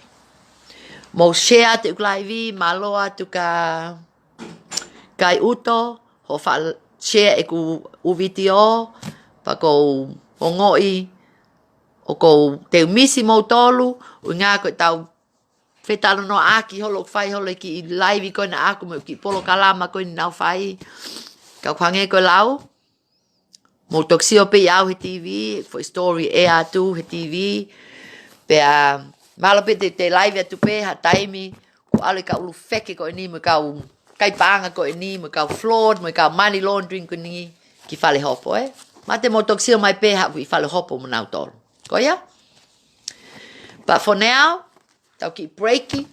Ki tuk mai kau ke keep breaking me li paang ko ni na fai ko mo ne na lau. Na whai ko si whakasesele. Ko ia? Ke ka whakasesele ia. E whi kume mo ni. Pa ke ka whakasesele ia. Tēne ilo mea fufu i. Mo mea ke live atu Pa koe meeting ane po. Ke uksi kau tatolu. Mo malu pe mo tolu. Mo malu pe mo tolu. Ke hange kakaya koe niu ilo. Ai ka ulu feke koe ni. Piko hane whai lau ngā Okay. Love you guys. Ofa atu. Whawhetai ke o tua. Ko lawe makat katoa. Tau tuku lewa ke lao. Ke nau whai no whatongia. Pa mo i kakai koe na ukei whai holo koe na e toi toi. Mo whai mo complain ke Commerce. Ke unga ke back up o mo complain. Pe alo mo ka ulu feke. Hange ko melehea mo piane. Mo i klub tolo se si. Ko sea nau kakai nau tolu ke awe ka ulu feke koe ni. Ki please one. Okay? Mo tongai ho mo paanga. He? Mo tongai mo paanga. Unga na mo hela ia no ngawe i aki. He? Ai kakai koe na i New Zealand koe na unau lava koe ke complain koe ke Commerce. Ki minite ongo fulu. He? Ki minite ongo fulu ki mite nima. Ho mo complain ke Commerce. He awe piane mo nima afe. Taha mano mo ngai mea ko ya. Make a complaint. Do your complaint now. Don't let these people come and steal from you. He? O te mo ai kakai tonga ulu feke ko ni ke na makai haasi o mo ui. Ke ia taimi, ku ave kakai a koe ki plisone, o nau whai nau tole Commerce ngā aue ko ia, ka kei ha, ka kei lue holo pe ho mo fu ulu feke a mo tō lui he community. Ko ngā koe ha, ko kei ki mo whaha ngā aue ki ai. Pa te mo te whakasesele mo tolo, mo te siat ke mo tu a koe ni, pe koe whine mo tu a koe ni, e ne kai ho mo paanga, ka mo tuke mo tō ke kei lue holo pia whai holo ne te uli o si, whai holo ne whakatau mea lele, mo ngai mea ko ia. Ko ia? Pa nofu he fu api lele, ka mo nofu mo tō ke rent, o mo ke nofu mo tō tāha mo ngai mea lele, nāna tō kai whale kai. Ko hei whenga mea ko ia. Mo ai ke mau inga o mo wivi, Mo ai ke mau inga o mo wivi, ui ngā koe ka ulu wheke, mo ka ulu ngata koe ni, ne kiki aha nau ki wivi anau tolu, Ne kika anau wivi anau tolu ke nau mai, ke nau aha ke pongpongi, uha mo la a, o whai anau ngā ue. Koe mea na nau whai, koe nau tali pa nau tolu ke moanga, mo nau sila, mo nau lesi si tā, pe whakahu mai paanga he u bank account ni mo mea. Koe nau whai ngā ue pena e whai, Kika hai vi hata. Os ko nau whai ngā ue, ne kike tax, Na nau whai whunga hala. O ka pau koe tau nia ako li he kasino mole fua mano. O mole fua mano. Te whao pako ko api o mohi whi maali e malo te ulanga ulu pe, ngā kifu pangalai fua mano he o lomi misi ni. Ka te whi maali e pe au ia, ngā whakalao e o kasino. Ka ko atu mo fua mano, ka mele hea, mo he mis hea, he lele vave, o atu kua mano, he whaunga e na whakamatala mai loi mo i kaka. No way. Koe whaitu e ki awi kakai ko ia. Koe money laundering mo i floor te lewa ia. Whaitu e ko ia koe Commerce. Okay. Ofaka mo tolo no kotoa. Thank you for the non-Tongans. Please share my videos regarding pyramid scheme. And pyramid scheme is not legal in New Zealand. So please don't get involved in any more pyramid scheme. Pa mo i kakai tongko na. O te mo te kauha ngahi li paanga whaunga hala. O ka pau ke lesi sita, pa mo i pule anga ni usila. O ka pau ke kia koloa, ke ne o atka mo tolu, ho mo whaunga lesi sita. O ka pau te mo te o kumi maha kakai. Koe whaunga le vai ai peremeni.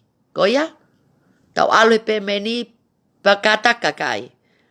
O ka pau e tuko mo li paanga, mo promote holo ungai kakai ko ni, ke nau whai o mai o ai mo ui ko ni. Mo ofa mai ke si kakai ko ne ono afe, ko nau ngoto ngai aho ni. O te mo te o popo i haka kulupu, au ke toki tupe. Ko toki tupe, mo ke ilele pe, ko whanong, ko taha mano, o ko atu ke toki tupe, le sisita aki, ma o e wha mano, o si pe wike taha, ku ma o lewa ai ua mano, ke mo moia ko mo api, ka mo whakafoke wha mano. O ke ha le sisita ai toki tupe i New Zealand, Ko mea koe nau lau mai koe nau Big Cat. Ai le sisita koe whaunga he LMC. Ko ai nau Investor Club. Ko ai mea na loi. All lies. Ka kou tuku pēr ki tok tupe. Ke nau whetakai pe nau tolu e nau lili. He? Iai pia aho, ko nau hanu, pa ko nau wālau holo, pe ko hai nai wahe, pe ko hai nai ne kai e, pe ko hai nai au lea mai paanga e toko taha koe, pa tau osi lewa. Koia? Ngā ko saat pe ka nau tolu, amsia tok tupe, tau at ka nau tolu, ai tokanga. O tau whatoka ke kakai ke ua te nau te o fo wate ngai mea koe ni. He? Ka koe na nau mai nau tolu ki whataha o tama e nau tonu mo mea. Pa koe na ko tukai pau ia, he? O te tāma tahe tok tupe, o tala mai mo ngoto, pa mo whe mau ke launga a ofa pa mo ana whanua mo nau tolu, eh? Okay? Ofa atu. Malo. Thank you. Have a good day.